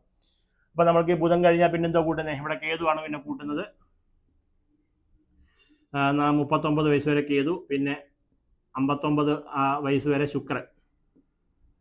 അപ്പം ഇത് സത്യത്തിൽ ഇത് പറയേണ്ട കാര്യമില്ല, നിങ്ങൾക്ക് മനസ്സിലാക്കാവുന്ന കാര്യമേ ഉള്ളൂ. ആദ്യത്തെ വീഡിയോയിൽ തന്നെ നിങ്ങൾക്ക് ഓരോരുത്തർക്കും ജാതകത്തിൽ ഇത് കൂട്ടാവുന്നതേ ഉള്ളൂ. ഇനി നമുക്കിനി ഇവരുടെ പറഞ്ഞില്ലെന്ന് വേണ്ട, ആയില്യം തിരക്കേട്ട രേവതി നക്ഷത്രക്കാർ ജനിക്കുന്നത് ബുധൻ്റെ ദിശയിലായിരിക്കും. ബുധൻ വന്നിട്ട് ഈ കുട്ടിക്ക് ഒരു 17 വർഷമുള്ളതിൽ ചിലപ്പോൾ 8 വർഷം ഒന്ന് കൂട്ടിക്കോ, 8, 5, 3. ബുധൻ കഴിഞ്ഞാൽ തൊട്ടടുത്ത് എന്തുവാ, കേതു 7, 15 വയസ്സ് 3 മാസം 3 ദിവസം വരെ എന്തായി, കേതുവായിരിക്കും. അപ്പം കേതു തുടങ്ങി അങ്ങോട്ട് 8 വയസ്സ് വരെ ഈ കുട്ടി നല്ല മിടുക്കിയായിരിക്കും. ചിലപ്പോൾ 10 വയസ്സ് വരെ ആയിരിക്കും ബുധനുള്ളത്. ആൺകുട്ടിയാണെങ്കിലും പെൺകുട്ടിയാണെങ്കിലും പറയുക. ബുധൻ ചിലപ്പം 12 വയസ്സ് വരെ ഉള്ളതാണെങ്കിൽ വിഷയമായിരിക്കും. എൻ്റെ ജാതകപ്രകാരം എനിക്ക് 17 വയസ്സ് 7 മാസം 24 വയസ്സം വരെ ബുധനായിരുന്നു. ബുധൻ 17 അല്ല 16 വയസ്സ് വരെ എനിക്ക് ബുധനായിരുന്നു. എൻ്റെ കാര്യം വ്യക്തിപരമായി ജ്യോതിഷം പറയുന്നില്ലെങ്കിലും നിങ്ങൾക്ക് മനസ്സിലാക്കാൻ വേണ്ടി പഠിക്കാൻ വേണ്ടിയിട്ട് ഞാൻ പറയുന്നു. വേറൊരാളെ നമ്മൾ കൂട്ടിയ 17 ആണല്ലോ, നമ്മുടെ കൂട്ടി എൻ്റെ കാര്യം പറയുകയാണെങ്കിൽ എനിക്ക് ബുധനായിരുന്നു 16 വർഷം. അത് കഴിഞ്ഞിട്ട് കേതുവായിരുന്നു 23 വയസ്സ് 7 മാസം 24 വയസ്സ് വരെ എനിക്ക് കേതുവായിരുന്നു. 16 വയസ്സ് മുതൽ 23 വയസ്സ് വരെ മുൻജന്മ കർമ്മങ്ങളിലെ സകല പാപവും ചെയ്തു തീർന്നു. പാപം എന്ന് വെച്ച് കഴിഞ്ഞാൽ കഷ്ടകാലം അനുഭവിച്ച് തീർത്തു. അതുവരെ ഞാൻ ഈ ജ്യോതിഷം പഠിച്ചിട്ടില്ല, ജ്യോതിഷം നോക്കത്തില്ല. അമ്പലത്തിൽ പോകണമെന്ന് പറഞ്ഞാൽ ഞാൻ എതിരെ പറയും, അമ്പലത്തിൽ പോകുന്നവരെ ഞാൻ പുച്ഛിക്കും. അങ്ങനെയുള്ളൊരു കാലഘട്ടത്തിലൂടെ നമ്മൾ പോയി. ഏത് കാലഘട്ടത്തിൽ? 23 വയസ്സും 7 മാസവും 24 വയസ്സ് വരെ. അപ്പം എന്തിനാണ് ഇത് പറയുന്നത്? നമ്മുടെ കാര്യം എനിക്ക് പറയുന്നതിന് യാതൊരു മടിയുമില്ല. പക്ഷേ ഇങ്ങനെ വന്നതിൻ്റെ കാരണം, അത് കഴിഞ്ഞ് തൊട്ട് 23 വയസ്സങ്ങോട്ട് കഴിഞ്ഞു. 24 വയസ്സായി കഴിഞ്ഞപ്പോഴത്തേക്കിന് നമ്മുടെ ബന്ധത്തിൽ തന്നെ ഒരാൾ പറഞ്ഞു നമുക്കൊരു ദേവസ്വം ബോർഡിൽ ഒരു അപേക്ഷ കൊടുക്കുക. ദേവസ്വം ബോർഡിൽ അമ്പലത്തിലോ? പരിപാടിയേ വേണ്ട, അല്ല നീ കൊടുക്ക്. അപ്പോൾ എൻ്റെ മനസ്സിൻ്റെ ഉള്ളിൽ ഒരു മാറ്റം വന്നു, എന്നാൽ നമുക്കൊന്ന് കൊടുത്തേക്കാം. കാരണം എൻ്റെ കേതു തീർന്നു, എനിക്ക് ശുക്രൻ തുടങ്ങി. അതാ രസം. 20 വയസ്സായപ്പോൾ നമ്മുടെ വ്യക്തിഗതമല്ല, നിങ്ങളുടെ ജാതകത്തിൻ്റെ കാര്യം പറയുന്നത്. അപ്പം 43 വയസ്സ് 7 മാസം 24 വയസ്സ് വരെ എനിക്ക് ശുക്രനാണ്. പിന്നീട് 23 വയസ്സിൽ എൻ്റെ കേതു തീർന്ന് ശുക്രൻ തുടങ്ങിയപ്പോൾ ഇയാൾ പറഞ്ഞെങ്കിലും, ആദ്യം ഞാൻ വേണ്ടാന്ന് പറഞ്ഞെങ്കിലും ഞാൻ മനസ്സുകൊണ്ട് ചിന്തിച്ച് ഒരു ജോലിയല്ലേ, അങ്ങനെ ഒരു ജോലിയുടെ കാര്യം പറഞ്ഞു, ഒരു ആപ്ലിക്കേഷൻ കൊടുത്തു. ആപ്ലിക്കേഷൻ കൊടുത്തിട്ട് 23 വയസ്സ് മുതലാണ് പിന്നീട് നമ്മൾ ജ്യോതിഷം, പൂജാ പഠനം ഇതിലോട്ട് അങ്ങോട്ട് തിരിയുകയാണ്. പിന്നീട് പെട്ടെന്നാണ് തിരിയുന്നത്. ഉള്ള കാര്യം ഉള്ള പോലെ പറയാം, നിങ്ങൾക്ക് ഇഷ്ടപ്പെടുന്നത് ഇഷ്ടപ്പെട്ടോട്ടെ, ഇഷ്ടപ്പെട്ടില്ല ഇഷ്ടപ്പെടണ്ട. അപ്പം 23 വയസ്സ് കഴിഞ്ഞ് പെട്ടെന്ന് തന്നെ സർക്കാർ ജോലി കിട്ടി. 24 വയസ്സ് കഴിഞ്ഞപ്പോൾ എനിക്ക് സർക്കാർ ജോലി കിട്ടി. ആലോചിച്ച് നോക്കിയാണ്. 25ാമത്തെ വയസ്സിൽ ഞാൻ കല്യാണം കഴിച്ചു. പിന്നീട് ഇങ്ങോട്ട് നമുക്ക് 43 വയസ്സായിട്ടും ഇപ്പം നമുക്ക് നടന്നുകൊണ്ടിരിക്കുന്ന ആദ്യത്തെ ദശാകാലമാണ്. 43 വയസ്സ് തൊട്ട് 49 വയസ്സ് വരെ ആദ്യത്തിന് ഇവിടെ നിൽക്കുന്നതെന്ന് അറിയാവോ? ഉള്ള കാര്യം അങ്ങ് പറയാം. എൻ്റെ ആദ്യത്തിന് ഇവിടെ നിൽക്കുന്നത് ധനസ്ഥാനത്താണ് നിൽക്കുന്നത്. എൻ്റെ ലാഭാധിപനും കൂടെ 11ാം ഭാവാധിപനായിട്ടുള്ള ആദിത്യൻ 2ാം ഭാവത്തിൽ ധനസ്ഥാനത്താണ് നിൽക്കുന്നത്. എൻ്റെ ലഗ്നം ഇതാണ്. ഇനി എനിക്ക് വരാൻ പോകുന്നത് 49 വയസ്സ് മുതൽ ചന്ദ്രൻ്റെ ദശാകാലമാണ്. ചന്ദ്രൻ എനിക്ക് ജാതകപ്രകാരം കർമാധിപനാണ്, 6ാം ഭാവത്തിലാണ് നിൽക്കുന്നത് എന്നൊരു വിഷയമുണ്ട്.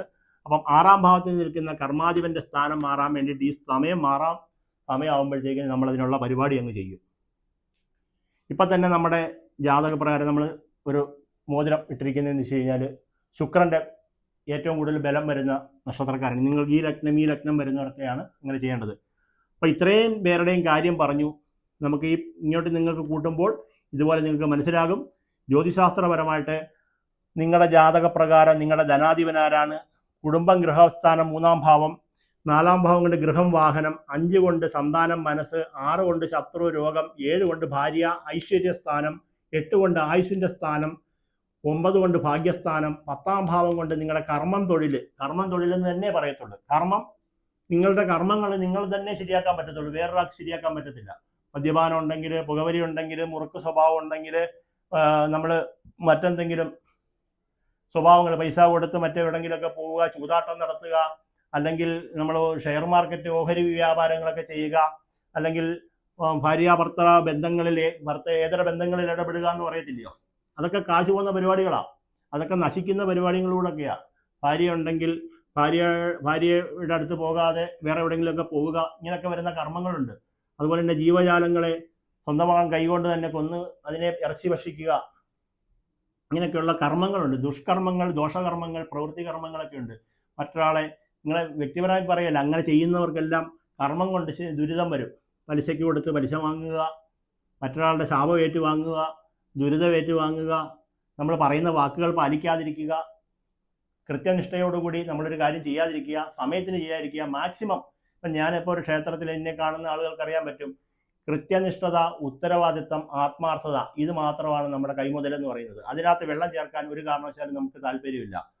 എന്ത് പറയുന്നു അത് പറയുന്ന പോലെ ചെയ്യും. ഇപ്പം നമ്മളൊരു പൂജ 7 മണിക്ക് തുടങ്ങുമെന്ന് പറഞ്ഞാൽ 7 മണിയും ചിലപ്പോൾ 7:30 മണിയാകും. ചിലപ്പോൾ മാക്സിമം പിടിച്ച് 7 മണി വരെ ചെയ്യാൻ പറ്റും. ഇത് എളുപ്പത്തിനും എപ്രാളത്തിനും ചെയ്യാൻ പറ്റത്തില്ലല്ലോ. അപ്പോൾ ചില ഒരുക്കുകളുടെ കാരണമുണ്ട്. അപ്പോൾ ആദ്യം തന്നെ നമ്മൾ ക്ഷമ പറയും. നമ്മൾ എവിടെയെങ്കിലും ചെല്ലാമെന്ന് പറഞ്ഞാൽ ആ സമയത്തിന് ചെല്ലുക, വരാമെന്ന് പറഞ്ഞാൽ സമയത്തിന് വരിക, ചെല്ലാമെന്ന് പറഞ്ഞാൽ ചെല്ലുക. ഒരാളെ ഞാൻ വിളിക്കാം, ഇച്ചിരി കഴിഞ്ഞ് ഞാൻ അങ്ങോട്ട് വിളിക്കാം എന്ന് പറഞ്ഞിട്ടുണ്ടെങ്കിൽ വിളിച്ചിരിക്കണം. അല്ലെങ്കിൽ നിങ്ങൾ ഇച്ചിരി കഴിഞ്ഞ് ഇങ്ങോട്ട് വിളിക്കാൻ പറയണം. ഞാൻ ഇത്രാം തീയതി തരാം എന്ന് പറയും. കടം മേടിക്കുന്ന ഒരാളുടെ സ്വഭാവമാണ്, ഞാൻ 15ാം തീയതി കൊണ്ട് തരാം കേട്ടോ, ചുമ്മാ അങ്ങ് പറയുന്നതാണ്. അങ്ങനെ പറയരുത്. ഈ വാക്കിൽ തഥാസ്തു ദേവനുണ്ട്. അതുപോലെ നശിക്കും, കടം കയറി മുടിഞ്ഞു. എനിക്ക് വരുന്ന 100 കണക്കിന് മെസ്സേജുകളെല്ലാം ഇതുപോലെ, കടം കയറി മുടിഞ്ഞു, നശിച്ചു, നാറാണക്കലെടുത്ത്. ഈ വോയിസ് കേൾക്കാൻ തുടങ്ങുമ്പോൾ മുതലേ ഇതാ പറയാം. അതുകൊണ്ട് ഞാൻ ഈ വോയിസ് മെസ്സേജുകൾ ആരുടെയും അങ്ങോട്ട് കേൾക്കത്തില്ല. കാരണം തുടങ്ങുന്നത് ഇത് തന്നെ. അങ്ങനെ നാക്കൊടുത്ത് പറയരുതെന്നാണ് പറയുന്നത്. നമ്മൾ എന്താണോ പറയുന്നത് അത് തന്നെ സംഭവിക്കും. നമ്മുടെ പ്രപഞ്ചത്തിനൊരു ശക്തിയുണ്ട്. നിങ്ങൾ പറയുന്നത് അവർ കേൾക്കും. ഇപ്പം നിങ്ങൾ ലളിതാ സഹസ്രനാമം ചൊല്ലുന്നവരുണ്ടെന്ന് പറയുന്നുണ്ട്, വിഷ്ണു സഹസ്രനാമം ചൊല്ലുന്നവരുണ്ടെന്ന് പറയുന്നത്, രാവിലെ നാമം ജപിച്ചിട്ട് ഭക്ഷണം കഴിക്കത്തുള്ളൂ പറയുന്ന ഒരുപാട് പേരുണ്ട്. അപ്പം നിങ്ങൾ എന്തിനാണ് നാമം ചൊല്ലുന്നത്? നാമം ചൊല്ലുമ്പോൾ ഒരു ശക്തി ഉണ്ടാവുക എന്ന് പറയും. അതുപോലെ തന്നെയാണ് നമ്മൾ പറയുന്നതിന് പ്രപഞ്ചം കേൾക്കും. പ്രപഞ്ചത്തിന് കേൾവിയുണ്ട്, അവർക്ക് കേൾക്കും. ഇപ്പം നിങ്ങളിപ്പോൾ കണ്ണ് കാണാൻ വയ്യാത്ത ഒരാൾ 50ന്റെ പൈസ കൊടുത്താൽ 50ന്റെ പൈസയാന്ന് ഇങ്ങനെ പറയും. അപ്പം നിങ്ങളുടെ വിരലിൽ നിങ്ങളുടെ കണ്ണിൻ്റെ പവറുണ്ട്, തലച്ചോറിൽ അവളോട് ചെല്ലുന്നുണ്ട്. നിങ്ങളുടെ വിരൽ നോക്കിയിട്ടാണല്ലോ ഈ ബ്രെയിൻ ലിപിയോ അങ്ങനെ എന്തോ ലിപി ഉണ്ടല്ലോ, നമ്മൾ ഈ എഴുത്തുകാർ വായിക്കുന്ന, കണ്ണ് കാണാൻ പറ്റാത്തവർ വായിക്കുന്ന ലിപി, ചെവി കേൾക്കാൻ വയ്യാത്തവരുടെ ലിപി ഉണ്ടല്ലോ. അപ്പം അങ്ങനെ ഉള്ള ആളുകളുടെ കണ്ണെന്താ, കയ്യാണ്. അങ്ങനെ മനസ്സിലാക്കണം നമ്മൾ പെട്ടെന്ന് എന്തെങ്കിലും ചവിട്ടിക്കഴിഞ്ഞാൽ നമുക്കറിയാം പെട്ടെന്ന് തലച്ചോറിലോട്ട് പെട്ടെന്ന് എത്തും. അപ്പോൾ നമ്മുടെ ശരീരത്തിൽ ഒരു പ്രവർത്തനം ഉണ്ടെന്നാണ് പറയുന്നത്. പ്രതിരോധശേഷി തിരിച്ചറിയാനുള്ള കഴിവ് ശരീരത്തിനുണ്ട്.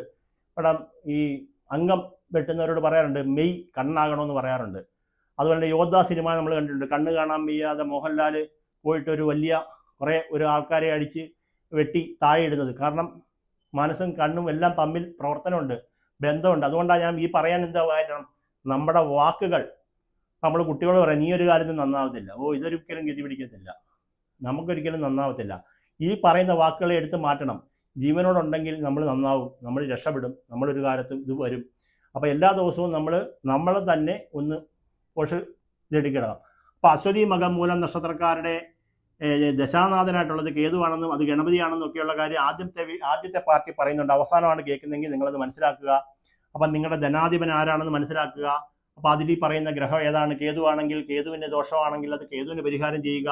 നിങ്ങളുടെ 7ാം ഭാവം ഭാര്യ ഐശ്വര്യസ്ഥാനം, നിങ്ങളുടെ വിവാഹമംഗളാദി കാര്യങ്ങൾ നടക്കുന്നില്ല, അതുപോലെ തന്നെ മംഗല്യം ഇതുപോലെ തടസ്സപ്പെട്ടു പോവുക. നമ്മൾ ഈ പറഞ്ഞ ജാതകക്കാരൻ്റെ വ്യാഴം ഭാര്യ കല്യാണം കഴിച്ചതിൻ്റെ അന്ന് തന്നെ എന്ത് പറ്റി, കാമുകൻ്റെ കൂടെ പോയി എന്നാണ് പറയുന്നത്. അതിൻ്റെ കാരണം ഇവിടെ ഉണ്ട്.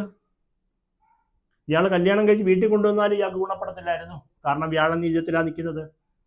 അപ്പോൾ ഇത് മനസ്സിലാക്കി വെച്ചുകൊണ്ട് ഈ ജാതകം മുന്നിലെടുത്ത് വെച്ചിട്ട് ജ്യോതിഷക്കാരനെ കൊണ്ട് നമ്മൾ പരിശോധിപ്പിച്ചിട്ട്, നമ്മളിത് മനസ്സിലാക്കിയിട്ട് നിങ്ങൾ പരിശോധിപ്പിച്ചാൽ നിങ്ങളെ വേറൊരാൾക്ക് പറ്റിക്കാനൊക്കത്തില്ല. പറ്റിക്കുന്നവരില്ല എന്ന് പറയാനൊക്കുന്നില്ലല്ലോ, പറ്റിക്കുന്നവരുണ്ടല്ലോ.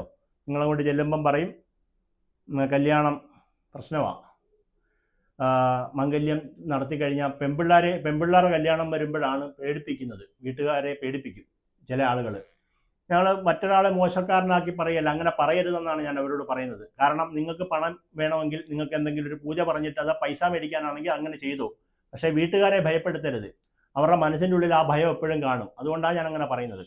നിങ്ങളുടെ ജാതകപ്രകാരം നിങ്ങൾ പറയുക, ഇപ്പം 7ാം ഭാവം, ഈ ജാതകം എടുത്താൽ ഈ 7ാം ഭാവമാണല്ലോ ഭാര്യാസ്ഥാനം, ഐശ്വര്യസ്ഥാനം. ഒരു പെൺകുട്ടിയുടെ ആണെങ്കിൽ ഭർത്താവിൻ്റെ സ്ഥാനം ഐശ്വര്യസ്ഥാനം. ഈ ജാതകത്തിലെ 7ാം ഭാവാധിപൻ ആരാണ്? വ്യാഴമാണ്. വ്യാഴം എവിടെ നിൽക്കുന്നു? 5ാം ഭാവത്തിൽ നിൽക്കുന്നു. ത്രികോണസ്ഥാനത്താണ് നിൽക്കുന്നതെങ്കിലും നീചസ്ഥനായിട്ടാണ് നിൽക്കുന്നത്. അപ്പം 4ാം ഭാവത്തിനും ദോഷമുണ്ട്, 7ാം ഭാവത്തിനും ദോഷമുണ്ട്, മനസ്സിനും ദോഷമുണ്ട്. അപ്പം ഈ കാഴ്ച എന്ത് ചെയ്യണം? വ്യാഴത്തിൻ്റെ കല്ലിടാനൊക്കത്തില്ല. കാരണം ഇദ്ദേഹത്തിന് നമുക്ക് സ്റ്റോൺ ഉണ്ട്, ഈ സ്റ്റോണുകളുണ്ടല്ലോ, അത് നിങ്ങൾക്ക് 5ാം ഭാവാധിപൻ്റെ സ്റ്റോൺ ഇടാം, 9ാം ഭാവാധിപൻ്റെ സ്റ്റോൺ ഇടാം, ലഗ്നാധിപൻ്റെ സ്റ്റോൺ ഇടാം. നിങ്ങളിപ്പോൾ പറയുക എൻ്റെ നാളെ അശ്വതിയാണ്. അപ്പം അശ്വതി മകം മൂലം നോക്കുകയാണെങ്കിൽ വൈഡൂര്യം എന്ന് കാണും. എവിടെ? പഞ്ചാംഗത്തിൽ. ഭരണി പൂരം പൂരാടക്കാരനെ എടുത്ത് നോക്കിയാൽ എന്ത് കാണും? വജ്രം എന്ന് കാണും. കാർത്തിക ഉത്രാടം നോക്കിയാൽ മാണിക്യം എന്ന് കാണും. രോഹിണിയത്തം തിരുവോണം നോക്കിക്കഴിഞ്ഞാൽ മുത്തായിരിക്കും. മകേരം ചിത്തിര ഔട്ടക്കാരനെ എടുത്ത് നോക്കിയാൽ എന്തായിരിക്കും? പവിഴമായിരിക്കും. തിരുവാതിര ചോദിച്ച് ചതയക്കാരൻ നോക്കിയാൽ എന്തായിരിക്കും? ഗോമേതകമായിരിക്കും. പുണർദം വിശാഖം പൂരിട്ടാതിക്കാരൻ നോക്കിയാൽ മഞ്ഞപുഷ്യരാഗമായിരിക്കും. പൂയമലിന ഉത്രട്ടാതിക്കാരൻ നോക്കിയാൽ ഇന്ദ്രനീലമായിരിക്കും. ഐല്യം തൃക്കേട്ട രേവതി നക്ഷത്രക്കാരൻ നോക്കിയാൽ മരതകം എന്ന് കാണും. പക്ഷെ അങ്ങനെയുള്ള സ്റ്റോൺ ഇടരുത്. ഞാൻ ഇത്ര പെട്ടെന്ന് പറഞ്ഞ് എന്തുകൊണ്ടാണ്? ഞങ്ങൾ സ്ഥിരം കൈകാര്യം ചെയ്യുന്നുണ്ടാണ്, നമ്മുടെ വലിയ കഴിവല്ലത്. ഇത് സ്ഥിരമായിട്ട് നമ്മൾ എന്ത് കൈകാര്യം ചെയ്യുന്നു അതാണ് ഞങ്ങൾ പെട്ടെന്ന് പറയുന്നത്. അപ്പം നിങ്ങളുടെ ജാതകപ്രകാരം ഈ ജാതകക്കാരന് തിരുവാതിര നക്ഷത്രക്കാരനാണ്. നമ്മൾ പറയാം ഗോമേതകത്തിൻ്റെ കല്ലിടാൻ പറഞ്ഞാൽ പറ്റത്തില്ല. കാരണം ഇദ്ദേഹത്തിന് ഇപ്പം നടന്നുകൊണ്ടിരിക്കുന്ന ദശാകാലം ഏതാണ്? നമ്മൾ ആദ്യം കൂട്ടി നോക്കിയായിരുന്നു. രാഹുർ കഴിഞ്ഞ് വ്യാഴം കഴിഞ്ഞ് ശനി ദശാകാലം ഇയാൾക്ക് നടന്നുകൊണ്ടിരിക്കുന്നത്. ഇപ്പം പോയിട്ട് നമ്മൾ ഗോമേതകം മേടിച്ചിട്ടുണ്ട്, യാതൊരു ആവശ്യമില്ല. ഇയാൾക്ക് ശനിയുടെ കല്ലിടാൻ പറ്റുമോ എന്ന് ചോദിച്ചാൽ ശനിയുടെ സ്റ്റോൺ ഇടേണ്ട കാര്യമില്ല. ശനി ഉച്ചരാശിയിലാണ് നിൽക്കുന്നതിൻ്റെ ആവശ്യമില്ല. ഇദ്ദേഹത്തിന് ഇടേണ്ടത് ലഗ്നാധിപനായിട്ടുള്ള മരതകമാണ് ഇടേണ്ടത് എന്ന് നമ്മൾ ആദ്യം പറഞ്ഞു. അതുപോലെ നിങ്ങളുടെ ജാതകപ്രകാരം ഇപ്പം നമ്മൾ ഈ കാര്യമാണ് പറഞ്ഞു വന്നത്. അപ്പം നിങ്ങളുടെ ജാതകപ്രകാരം ഒരു പെൺകുട്ടിയുടെ ജാതകമാണ്, ലഗ്നം ഇവിടെ നിൽക്കുന്നു, 7 ഇവിടെ ആണെങ്കിൽ നിങ്ങളുടെ ആ പെൺകുട്ടിയെ വിവാഹം കഴിക്കേണ്ട അല്ലെങ്കിൽ വിവാഹത്തിന് അനുകൂലമാക്കി വരേണ്ട ആള് വ്യാഴമാണ്. വ്യാഴം വന്നിട്ട് ഇവിടെ തന്നെയാണ് നിൽക്കുന്നതെങ്കിൽ സുന്ദരനും സൽസ്വഭാവിയും ദൈവവിശ്വാസിയും സർവോപരി എന്താ പറയുന്നത്, ബ്രഹ്മജ്ഞാനമുള്ള ആളിനെ കിട്ടും. എന്ന് വെച്ചാൽ ബ്രാഹ്മണനെയല്ല ഉദ്ദേശിക്കുന്നത്, ബ്രാഹ്മണ ജാതിയല്ല ഉദ്ദേശിക്കുന്നത്. നമ്മൾ പറയുന്ന ബ്രഹ്മജ്ഞാനം, ഈശ്വരനെ അറിയുന്ന ആളുകൾ, ഈ ദൈവവിശ്വാസമുള്ള ആളുകൾ, ഭഗവാനെ പൂജിക്കുന്ന ആളുകളായിട്ടുള്ള വേദശാസ്ത്ര പണ്ഡിതനായിട്ടുള്ള ആളിനെ കിട്ടും വ്യാഴം ഇവിടെ തന്നെ നിൽക്കുന്നതെങ്കിൽ. വ്യാഴം ഇവിടെ അല്ല, ഇനി 9 നിൽക്കുന്നെങ്കിൽ നല്ല മംഗല്യം നടക്കും. 10 നിൽക്കുന്നാലും നല്ല മംഗല്യം നടക്കും. അങ്ങനെ വ്യാഴത്തിൻ്റെ ബലം അനുസരിച്ച്. ഇനിയിപ്പം ഈ ലഗ്നക്കാരനാണെന്ന് വിചാരിച്ചു, നിങ്ങളുടെ 7ാം ഭാവാധിപതി ചൊവ്വയാണ്. ഈ ചൊവ്വ വന്നിട്ട് നീചപ്പില്ല നിൽക്കുന്നതെങ്കിൽ നിങ്ങൾ ഭാര്യയായിട്ട് ഒരിക്കലും ചേർന്ന് പോകത്തില്ല, കല്യാണം മുടങ്ങി ദോഷമായിട്ട് വരും. ഇനി അതിന് പകരം ചൊവ്വ ഇവിടെയാണ് നിൽക്കുന്നെങ്കിലോ അടിപൊളിയായിരിക്കും. ഇഷ്ടം പോലെ ഭൂസ്വത്തും അതുപോലെ തന്നെയുള്ള വലിയ ഉന്നത കുലത്തിൽ നിന്നും നല്ല സൽസ്വഭാവിയായിട്ടുള്ള ഒരു പെണ്ണിനെ നിങ്ങൾക്ക് കിട്ടും. തിരിച്ച് പെണ്ണാണെങ്കിൽ അവർക്ക് നല്ലൊരു ഭർത്താവിനെ കിട്ടും. ഇനി തിരിച്ച് ഇവിടെയാണെങ്കിലോ, ഇവിടെയാണെങ്കിൽ നിങ്ങളുടെ 7ാം ഭാവം ഇവിടെ വന്നു, നിങ്ങൾ ശുക്രനാണ്. ഇവിടെ തന്നെ ശുക്രൻ നിൽക്കുവാണെങ്കിൽ മംഗല്യം അല്പം താമസിച്ചാലും വേണ്ടിയില്ല, അടിപൊളി മംഗല്യമായിരിക്കും നടക്കാൻ പോകുന്നത്. നല്ല ബന്ധമായിരിക്കും നടക്കാൻ പോകുന്നത്. ശുക്രനൊക്കെ നിന്ന് കഴിഞ്ഞ് കഴിഞ്ഞാൽ ആ ജാതകം തന്നെ അടിപൊളിയായിട്ടുണ്ട്. അതുപോലെ പക്ഷേ തിരിച്ച് ശുക്രൻ അഷ്ടമത്തിലോ അതുപോലെ തന്നെ 12 ഒക്കെ നിൽക്കുവാണെങ്കിൽ ഇച്ചിരി ദുരിതമായിരിക്കും. ഇതുപോലെ ഓരോരുത്തരുടെയും പറയേണ്ട കാര്യമില്ല, ഒന്നുകൂടെ പറഞ്ഞിട്ട് നിർത്താം. ഇവിടെയാണെങ്കിലോ നിങ്ങളുടെ 7ാം ഭാവാധിപൻ ആരായി? ബുധനായി. ധനുലഗ്നക്കാർക്ക് പെൺകുട്ടിയുടെ ആണെങ്കിൽ നിങ്ങൾ കാണുന്നെങ്കിൽ നിങ്ങൾ എന്ത് വിചാരിക്കണം? എൻ്റെ മകളുടെ ഭർത്താവിൻ്റെ അധിപൻ എന്ന് വെച്ചാൽ ആ ഗ്രഹം ബുധനാണ്. ഈ ബുധൻ എപ്പോഴും മൗഢ്യം സംഭവിക്കാവുന്നതും പാപഗ്രഹങ്ങളോട് യോഗം ചേരാവുന്ന ഒരു വലിയ പേടിക്കേണ്ട ഒരാളിനെയാണ് ബുധൻ എന്ന് പറയുന്നത്. എന്ന് വെച്ചാൽ എങ്ങനെയാണ്? ആ ബുധൻ ബലമായിട്ടല്ല നിൽക്കുന്നതെങ്കിൽ വലിയ പ്രശ്നമായിരിക്കും. ബുധൻ നല്ല ബലവാനായിട്ടാണ് നിൽക്കുന്നതെങ്കിൽ യാതൊരു കാരണവശാലും പേടിക്കേണ്ട കാര്യമില്ല. അത് ജാതകത്തിൽ നോക്കുമ്പോൾ ബലം അറിയണമെങ്കിൽ അതിന് സ്ഫുടമൊക്കെ എടുത്ത് നോക്കേണ്ടതായിട്ട് വരും. ഞങ്ങൾക്കറിയാൻ പറ്റും, നിങ്ങൾക്കറിയാൻ പറ്റത്തില്ല. ഈ സൂര്യനും ബുധനും ഒക്കെ എപ്പോഴും അടുത്തടുത്തായിരിക്കും നിൽക്കുന്നത്. അപ്പം മൗഢ്യം ഉണ്ടോ എന്നുള്ള എപ്പോഴും നോക്കണം. മൗഢ്യമുള്ള ആളിനെയാണ് നിങ്ങൾ കല്യാണം കഴിക്കുന്നതെന്ന് വരിയിൽ ആ പെൺകുട്ടിക്ക് അവനെ കൊണ്ട് യാതൊരു ഗുണവും ഉണ്ടാവാൻ വഴിയില്ല. തിരിച്ച് പെണ്ണാണെങ്കിൽ പെണ്ണിനെ കൊണ്ട് ഭാര്യയുടെ ഒരു ഉപയോഗവും കിട്ടാൻ പോകുന്നില്ല. ഇത് ഞാൻ വേറെ ആളെ വ്യക്തിപരമായി പറയുകയല്ല, അങ്ങനെ സംഭവിക്കും. കല്യാണം കഴിക്കും, സുന്ദരിയായ ഭാര്യ ഉണ്ടാകും. ഈ ഭാര്യയെ കൊണ്ട് ഇയാൾ കല്യാണം കഴിച്ചതിൻ്റെ ഒരു ഗുണവും കിട്ടത്തില്ല. ഞാൻ അത്രേ പറയുന്നുള്ളൂ. തിരിച്ച് അതുപോലെ ആണെങ്കിൽ ഭർത്താവ് എന്നുള്ള പേരേ അവിടെ കാണത്തുള്ളൂ. ഭർത്താവിനെ കൊണ്ട് ഈ പെണ്ണിന് ഭർത്താവിനെ കൊണ്ട് കിട്ടേണ്ട യാതൊരു ഗുണവും കിട്ടത്തില്ല. അത്രയും അറിഞ്ഞിരുന്നാൽ മതി. ഇനി ഇങ്ങനെ നമ്മൾ അങ്ങോട്ട് പോകുന്നില്ല. ഇങ്ങനെ നിങ്ങൾ 7ാം ഭാവം മാത്രം നോക്കിയാൽ മതി. ഇങ്ങനെ ആൾക്ക് നിങ്ങൾക്ക് 7ാം ഭാവം, മീനക്കാർക്ക് കന്നി ബുധൻ, മേടക്കാർക്ക് ശുക്രൻ, ഇടവക്കാർക്ക് ചൊവ്വ, മിഥുനക്കാർക്ക് വ്യാഴം, ഇങ്ങനെ കറങ്ങി വരും. അങ്ങനെ ഓരോ ഭാവം നിങ്ങൾ കണ്ടെത്തിയിട്ട് വേണ്ട പ്രതിവിധികൾ ചെയ്യുക. എന്തെങ്കിലും നിങ്ങൾക്ക് അറിയിക്കാനുണ്ടെങ്കിൽ കമൻറ്റ് ബോക്സിൽ അറിയിക്കുക. സമയം പോലെ മറുപടി തരാം. നന്ദി, നമസ്കാരം.